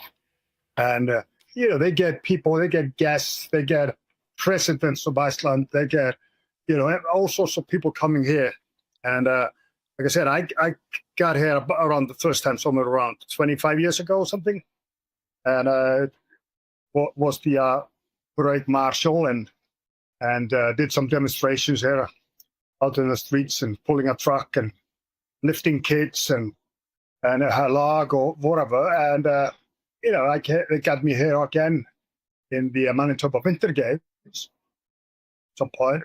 And then I did some shows down in like Winnipeg, and I would always come over here and visit when I was over here. And 4 years ago, I was contacted by Jenna, who was the president of the festival, if I would come over again and be the parade marshal. And from there, we started talking, and this is the outcome of that. And it has turned into one of the real highlights of one of the greatest festivals that happens in our province each and every year. So Saturday afternoon, again, this is going to go from 10 to 4 outside the Viking statue. It is actually 12 to 5. Oh, 12 to 5. Okay, great. 12 to 4. The wife says 12 to 4. Might take a little bit. Hey, you never know. It might go into overtime. You got some great athletes coming out competing into it. Fill people in on if you can describe the contest for people that haven't seen it. Talk to us about what these brutes are going to be doing to try to be the champion of the Magnus Challenge. So we got 6 grueling events set up for them. We got something that we call the overhead medley. They got like 4 different implements that they gotta, with different weights and whatever, that they gotta lift overhead. Whoever lifts all 4 in the fastest time wins. We got a similar thing for a deadlift. So, and that's going to be really exciting. That's about the first time we've done something like that, especially in the deadlift. We got the Viking bolt pull, hand over hand. We got a natural stone load. We got something we call the single finger. Now, basically, single finger is like a big, long pole. And you got to lift the end up, and you got to walk it up until it tilts over. And then you go and do the same thing. So how many reps can you get? How many times can you do that in a certain time limit? And we got yoke carry. I don't know if you remember how those things that the oxen had, in the old days when you playing the field. So we got things like that. You carry on your shoulders, and you carry it over a certain distance, somewhere around, I don't know, what is it, 800 pounds or something or more? 860. Yeah, 860. And so you carry that over a distance, put that down, if you can make it all the way, and pick up a farmer's. That's in each hand. Farmer's work, it comes from, the milk cartons, the metal milk cartons you had to carry in each. Sure, the big jug. Yeah, that kind of comes from that. So you pick those up and go the same distance to see if you can get that. Now, again, the fastest time wins, or distance will be measured. All sorts of wild competitions and feats of strength, which we're going to be seeing. One of the things that's sort of come out of this, Magnus, is that you actually developed and discovered some pretty talented strongmen from in and around the area, because, of course, the winner of this gets a chance to compete in the Magnus Ver Magnusson Strongman Classic in Iceland coming up in November, which is obviously a massive event. Tell us just a little bit about just the level of the athletes and the competition, obviously with the cherry that if they can get the win, they're going to head to Iceland and compete against the best in the world. Yeah, this became a qualifier for that. So the winner gets a chance to go to Iceland and test his strength against other top athletes that have qualified or whatnot. And just to tell you how the level of the competitors we get here sometimes is, was it 2 years ago? 2 years ago, Tristan Hoyt from Edmonton came here to Gimli. He won the contest. He goes on to compete in Iceland in November. He wins that one as well. He goes on from that, gets into World's Strongest Man, and ended up placing 5th at World's Strongest Man. He came back here last November to Iceland to defend his title. Ended up coming a close 2nd. So, he's one of the top guys in the world now. Well, listen, it is an opportunity for, I think, people that are into that sort of thing or just looking for an amazing event as part of an incredible festival to gather together in Gimli to see what these athletes will be able to do. And, of course, all doing it with the trailblazer himself, the 4-time world's strongest man, Magnus Ver Magnusson. Listen, obviously the focus for you is going to be the event on Saturday afternoon. But as anyone that's been part of the Icelandic Festival knows, it is incredible. There's so much to do. Just, Magnus, outside of your duties on Saturday afternoon, how much fun is it for you to come here and be a part of the beautiful weather we have in the summer as opposed to the winter, and obviously get together with so many from the Icelandic community, of which you're probably a pretty big deal in? Oh, it's to me, it's like it's kind of like a second home, if you know what I mean. The connection I feel here with the people, it's kind of same kind of upbringing, harsh weathers and all that.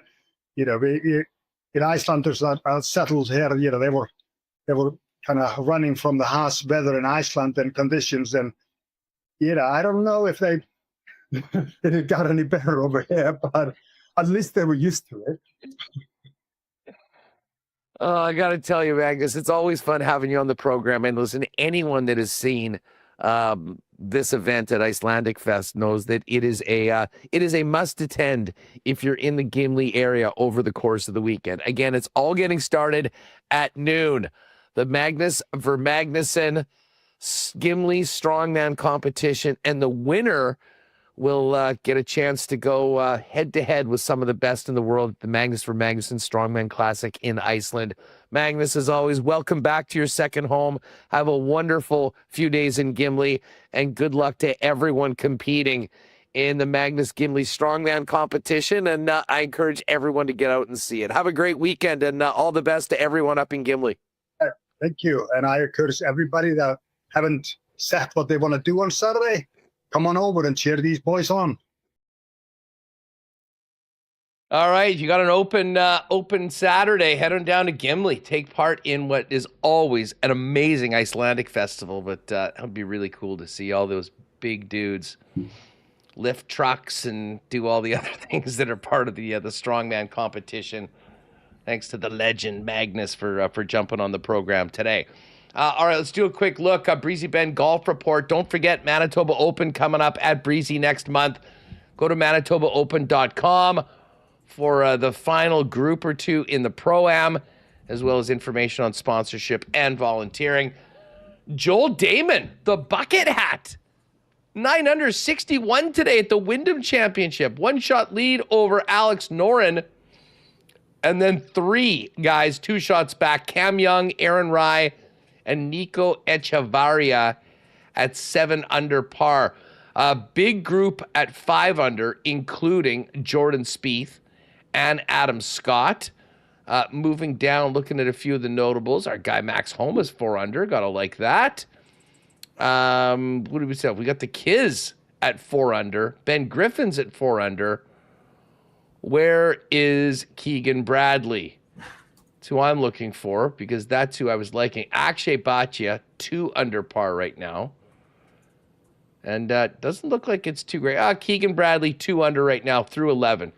Still has a chance to make a few birdies on the rest of the way. So that's where things are at for the PGA Tour on day 1 at the Wyndham Championship final tournament before things are locked for the FedEx playoffs. And again, check out ManitobaOpen.com to get ready for the big tourney coming up next month. Not a great night for yours truly at Assiniboia Downs last night, but today was the big press conference for the Manitoba Derby on Monday. That's right. Of course, we will have Monday racing on this weekend for the long weekend, and it's the biggest race of the year, the Manitoba Derby. Darren Dunn will be on the program tomorrow to set things up for that. asdowns.com for all the information on everything happening this weekend and throughout the week. But next weekend, Monday, Tuesday, Wednesday, live racing over at Assiniboia Downs. And hey, shout out to the Gold Eyes. They are back on the road now. Travel day today for the Fish.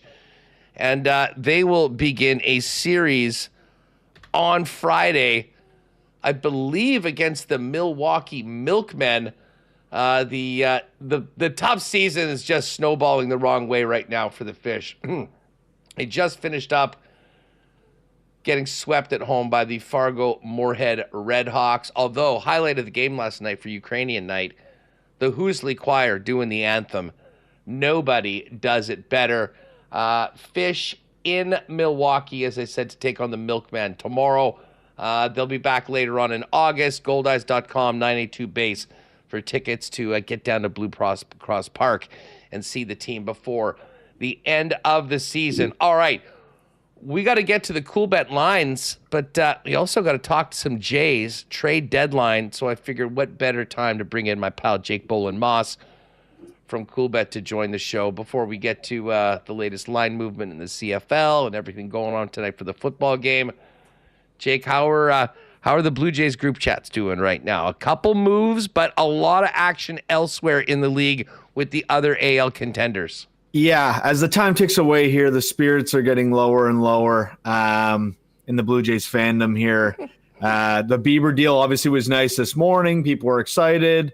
You know, they get the starting pitcher aspect out of the way.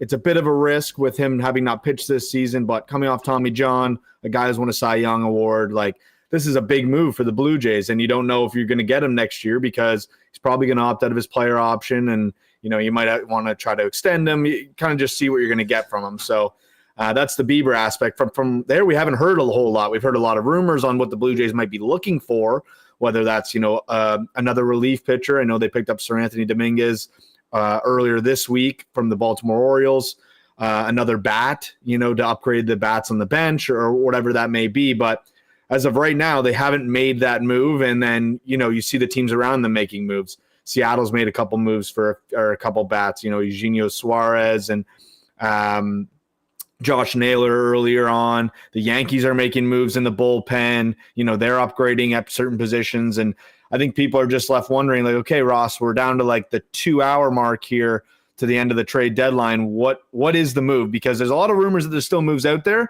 but the player pool is, you know, slowly but surely running out here. Like, are you going to give up the assets to go acquire Stephen Kwan? I don't know. We're in a weird position here, Huss, because it feels like the Blue Jays have found money right now, found success, and if you're not taking advantage of it, what are we doing? You know, the guy that I thought they might jump on was Mason Miller from the A's, and the crazy thing is, he's the Athletics closer. He ends up going to the Padres, who are already stacked with one of the best bullpens in the entire major leagues. They also get left-handed starter J.P. Sears in the deal. But you dig in a little bit more. The A's got 18-year-old minor league shortstop Lealdis DeVries, the number 3 prospect in baseball in this deal, as well as 3 other prospects. I don't doubt for a minute that the Jays have been in and have been active. I do wonder how their lack of depth in the farm system is hurting them today, Jake, and that they just don't simply have the assets to compete with some of the prices that are being paid. Well, the one thing is, though, like all I heard going in was the Jays kind of have it all. They have an excess of money that they're willing to spend. They do have, you know, maybe not the strongest farm system, but players, you know, of value in their farm system. And they have, you know, players that can play at the MLB level right now that, you know, you might be willing to move on from if you want to talk about like an Alan Roden, Will Wagner. Like, I'm sure those guys show some value to some of these teams. looking to move off some pieces. But I guess it's just a matter of what the Jays are willing to move on from. I know it's a lot of those top prospects for the Blue Jays feel like, untouchable status. And you talk about that Mason Miller deal. I mean, the Padres gave up the number 3 prospect in baseball to get Mason Miller and JP Sears. Like, there was no cheap price there. But then you see the Yankees, they go get Bednar. That was a big hope in one of my group chats. The guys are really hoping the Jays would attack the Pirates and go get Bednar. Well, the Yankees get that deal done. And, you're running out of these high leverage relief options in the bullpen, and something that you really need come playoff time. The guy that I would have loved to have seen the Jays get, John Duran, who ended up going to the Phillies. This guy's just an absolute flamethrower. I think he tops out sometimes like 102, 103. It is clear watching this week, especially in Baltimore, that this bullpen right now has some big questions. And Sir Anthony's been a nice add. I mean, he's contributed positively in both the games that he's played. But with the on and off nature of Hoffman, Rodriguez being, taxed the way that he is, another arm or two in the pen would be a really, really nice add. Do you think there's still, do they want or need to add offense, or is the focus strictly probably on arms right now, Jake?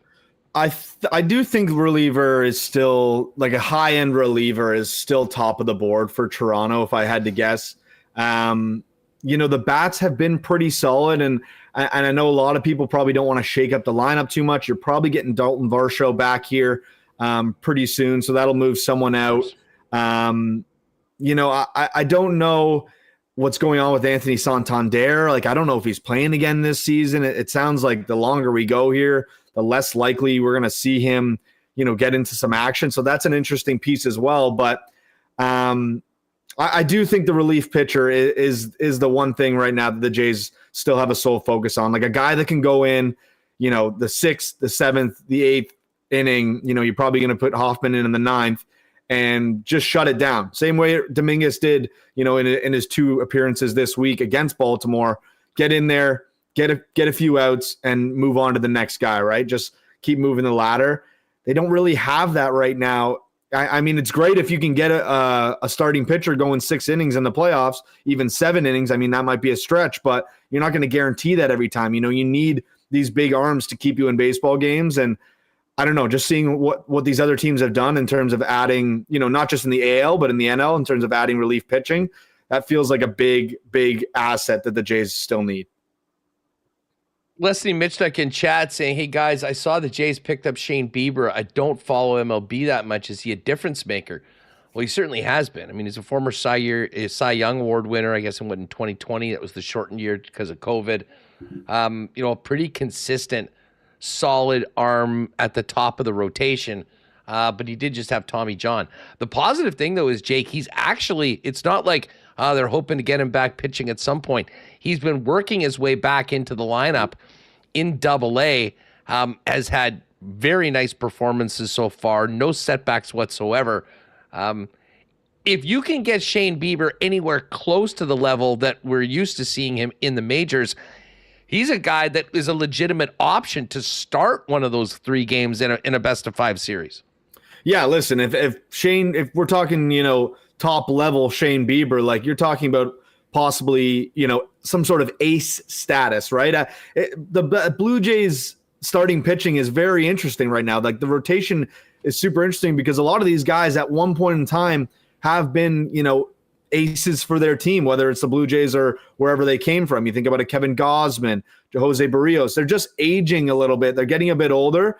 So, you're not getting the perfect outing from them every single time they're out there. Chris Bassett pitches really well at Rogers Center. I wonder how they would attack that in a 5-game series if they would, depending on how that laid out, would they start him early or, because he doesn't pitch as well on the road. You got Jose Barrios. I feel like he's a dog. Kevin Gausman, when he gets the proper rest, I think he's still one of the great pitchers in the game right now. So you add Shane Bieber to that mix on top of having a veteran like Max Scherzer, like, you have a ton of options to get going in a game. And maybe it's one of those scenarios, where if one of these guys feels comfortable, you get, 4 innings out of Scherzer, and maybe you get, 3-4 innings out of a guy like I don't know, Bassett. Like maybe that's the guy that ends up coming out of the bullpen. I feel like he feels like a guy that would be comfortable doing something like that. We saw him come out of the bullpen right before the All-Star break there and pitch an inning or two. So, yeah, a lot of interesting scenarios with those starting pitchers. It's just a matter of, when the 7th, 8th, and 9th inning rolls around, who are the guys that are going out there? Is it Rodriguez, Dominguez, Hoffman? Is someone else being added to that back end? You just want to have those options, right, when it comes playoff times, and guys you can trust. Yeah, I mean, I know that Josh Goldberg, who we love having on the program, was with us yesterday and said that, by the time the end of the deadline, I guess I asked him, right now, you're in the 9th inning, you need to close a game out to your season's on the line. Who are you throwing out there? Is it Hoffman? Is it Rodriguez? Is it Dominguez? He said, honestly, I think the guy that's going to get that role isn't on the team yet, meaning that will be an acquisition before the end of the deadline. Now, many of the top closers or guys that could fit that bill have already moved on. So we will figure it out. We'll wait. 6 Eastern, 5 Central is the deadline. So we'll be watching the wire over the course of these next couple of days. CFL gets going tonight, Jake. And, obviously we get on these lines early at CFL 110. What a crazy week of line movement. This Ottawa game opened up at Ottawa +5. And we had to get it to +5.5 because we needed an odd number for our parlay. Yep. They're now 3.5-point favorites. And get this, the biggest money line favorite on the board this week in the Canadian Football League is the Red Blacks tonight. There's been some wild line movement in this league so far this year at Coolbet. I mean, we've seen 4-5-point swings. From teams being favorites to being underdogs. But I will be honest, I can't remember a 9-point swing in a long time. And for those of you that got in early on the CFL 110 parlay, you're in a very nice spot going into this one this evening. Yeah, I was going to start off, Huss, what number did you get? Because right now it's still on the board.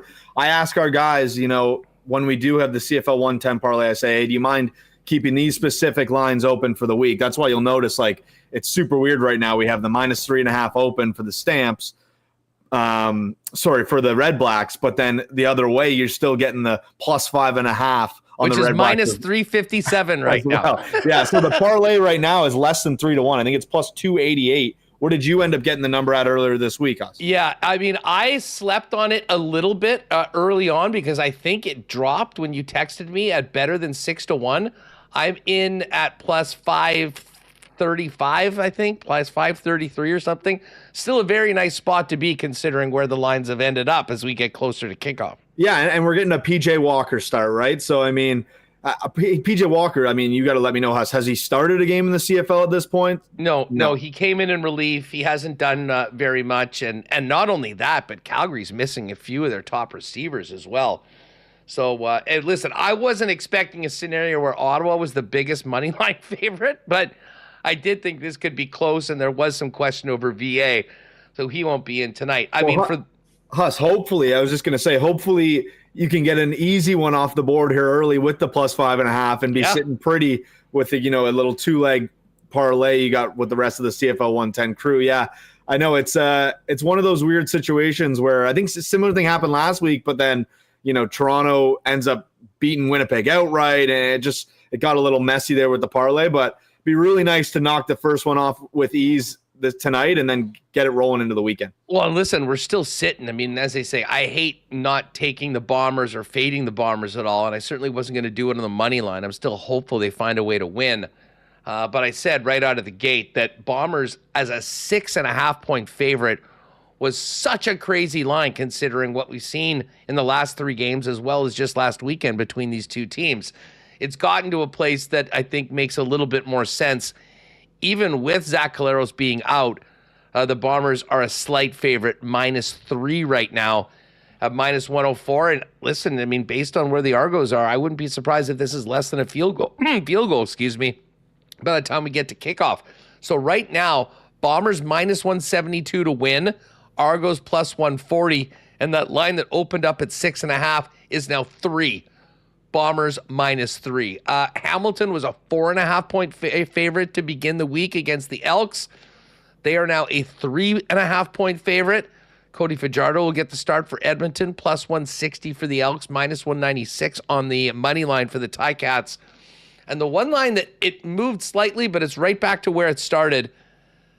Saskatchewan, a 3-point favorite on the road against the Montreal Alouettes, who, of course, don't have Davis Alexander.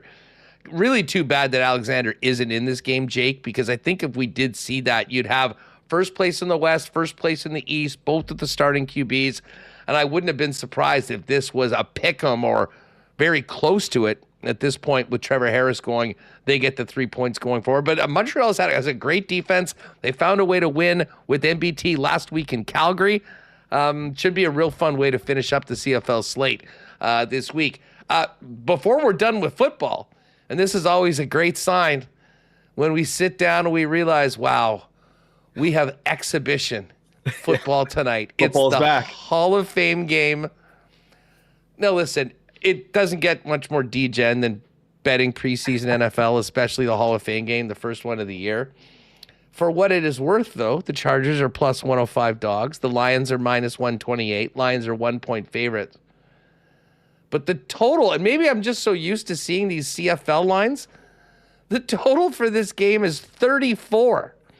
I guess that's because we're going to be seeing a lot of guys, third stringers, fourth stringers, having their cup of coffee and then probably being cut in the next week or so.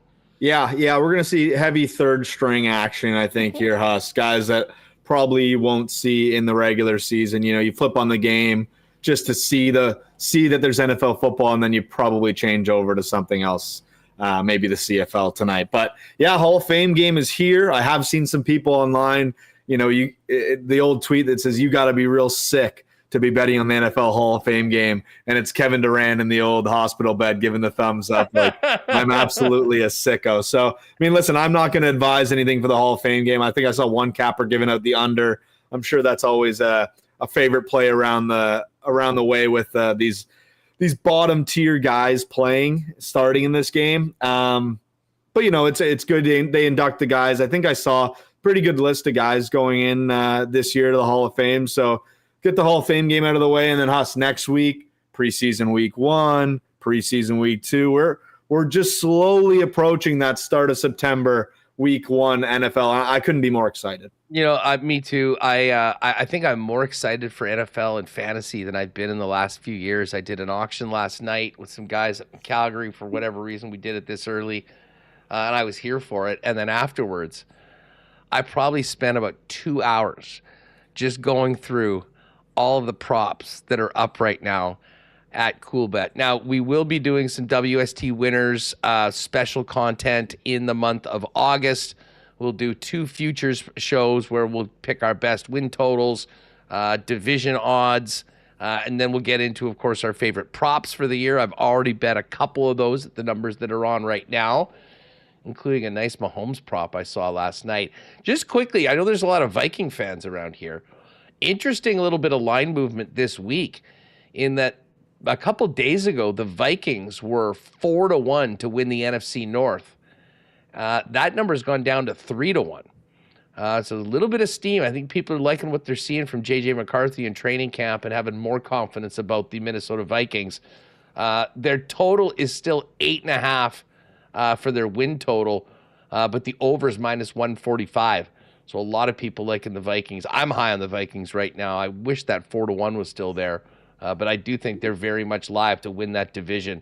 And I do think, as I talked about yesterday, I think on the Lock Shop, I think that we could have a little bit of regression from the Detroit Lions since that amazing season. One of the toughest schedules in the league, too. I mean, like, you got to factor these things in. We're going to do a whole football episode on WST winners, but you have to factor in the schedules of a lot of these teams. Like, you're going to see teams take jumps this year, and you're going to see teams take steps back. And a lot of it has to do with what the schedule looks like. You know, like a Washington Commanders, I think they're going to be in a little tougher this year. They're going to have a tougher schedule to play against, where, you know, a team like the Cincinnati Bengals or the San Francisco 49ers, they might have it in a little easier because of just where they ended up last season. So we'll see. We also got Big Maple. I was just about to say, special guest star in the chat with a super chat, our guy Big Maple, longtime lock shopper, and a guy that has delivered me a number of UFC winners. Now, just quickly, I remind everyone, check out the promos at Coolbet. There's always some great ones on. Maybe one of the best, especially for someone like me that is about as casual as it comes for UFC. It's a $25 bet and get. So you bet $25 on whatever you want on the UFC, and win or lose, Monday comes up and you got a free $25 bet. So essentially it's no risk. I always lean on Maple for his picks, and he has rolled into the chat with a 3-gamer, Nota Cornol, Esteban Ribovic, and Madus Rebecki at plus 413.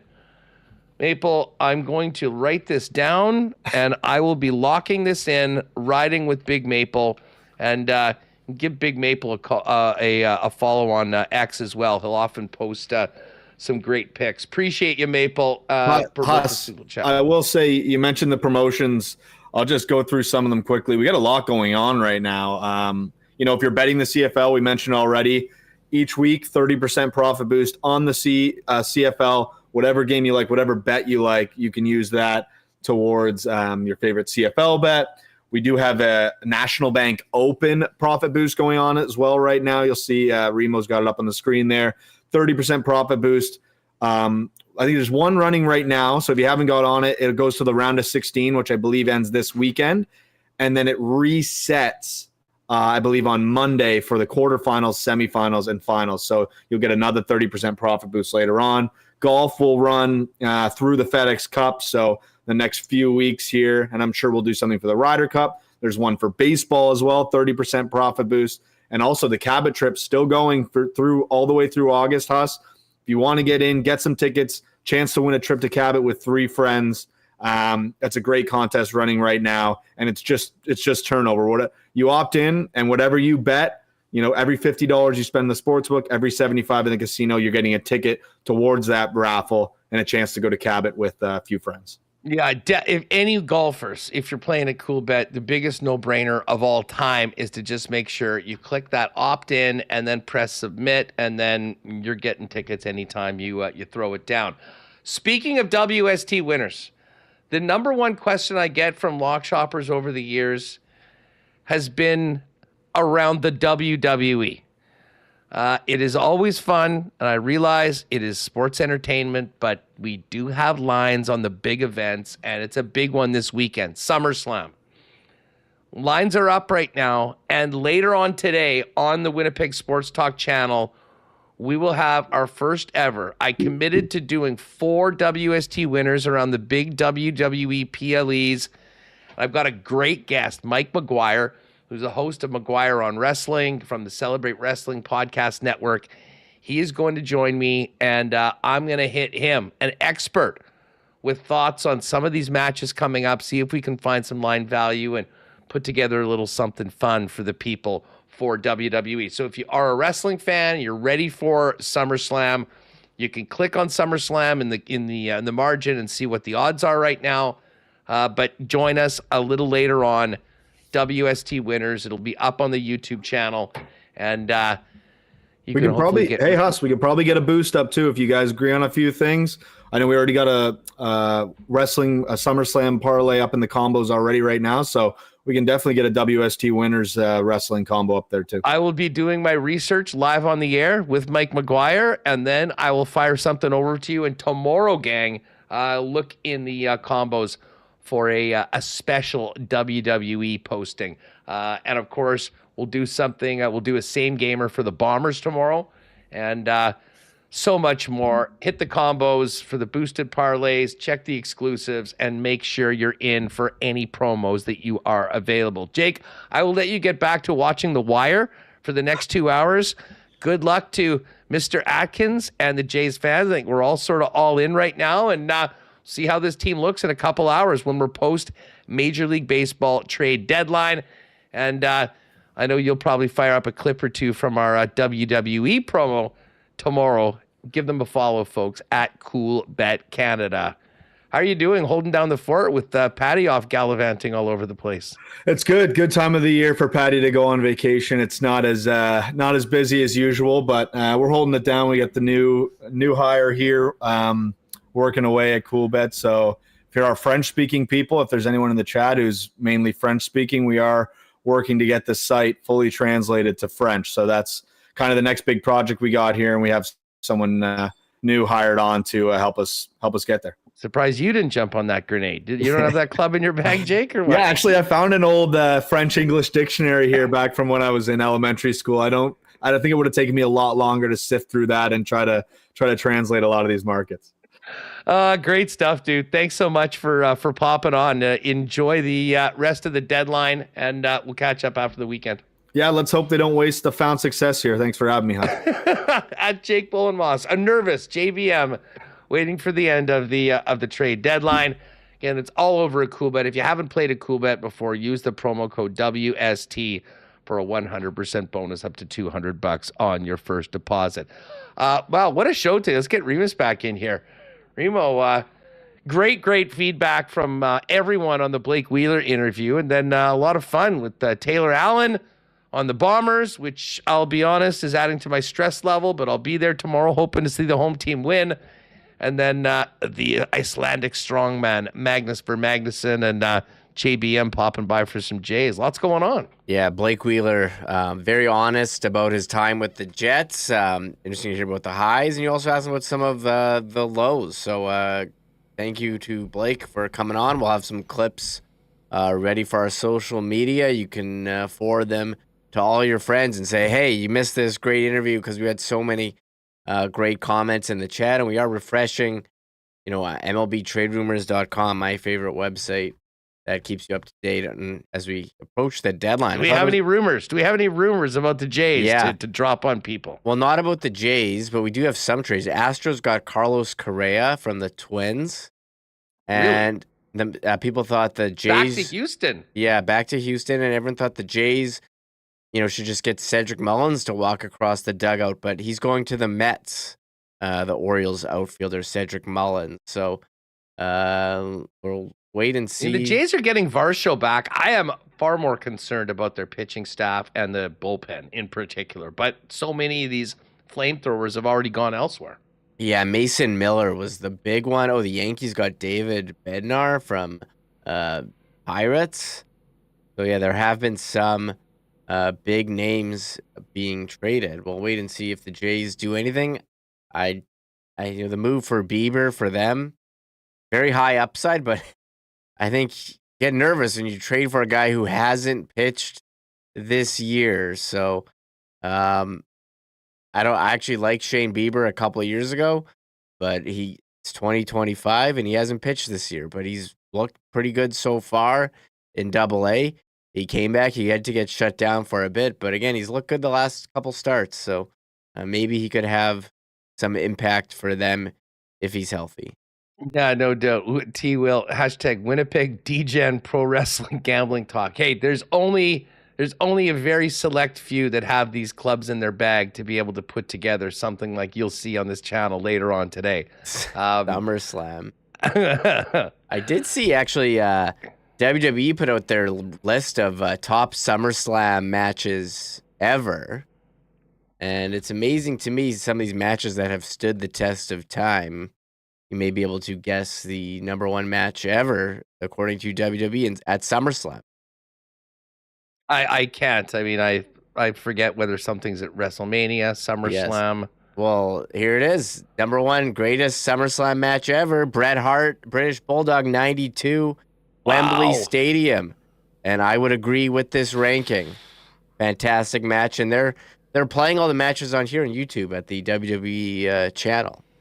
So some might not know that Davey Boy Smith was married to Diana Hart, the sister of Bret the Hitman Hart. So this was a heated family rivalry back in '92 when they went at it. If you are a wrestling fan or just someone that might want to throw a wager or two on SummerSlam this weekend, turn your notifications on. We'll have that up later on tonight. But I am looking forward to chopping it up with Mike McGuire figured we'd do it on the WST winners as opposed to the regular show, because I know a lot of people aren't as cultured as us, loving the art of professional wrestling. But it is going to be a fun one today. But hey, thanks again to Blake Wheeler for coming on. I really enjoyed that conversation, and I really appreciated the feedback from everybody on the interview. We've also got thanks for Taylor Allen, Magnus, JBM, of course, Remis for getting us on and off the air. And Connor's doing some great stuff behind the scenes as well. And Connor's going to be helping me with the WST winners that are going to be getting going a little bit later on today. So enjoy this CFL game tonight. Hopefully the Jays might make another ad or two that can get people fired up as they head into tomorrow back at home, taking on the Kansas City Royals. And, of course, tomorrow will be all over Bombers and Argos. Jeff Hamilton's going to join the program, and we'll tee up the Manitoba Derby as well with our pal Darren Dunn. Talk some NFL training camp news with Hacksaw and a whole lot more. So that is going to do it for us. Thanks again to all of our sponsors that make the show happen each and every day. And, of course, to all of you for sticking around with us for a couple hours plus on WST. Have a great Thursday night. We'll see you tomorrow for a game day edition of WST heading into the long weekend. And Bombers Argos tomorrow night at Princess Auto Stadium. Oh, my God! Oh! Shut it down! Let's go home! Thanks for tuning in to Winnipeg Sports Talk Daily. Make sure to subscribe on YouTube and your favorite podcast feed at winnipegsportstalk.com.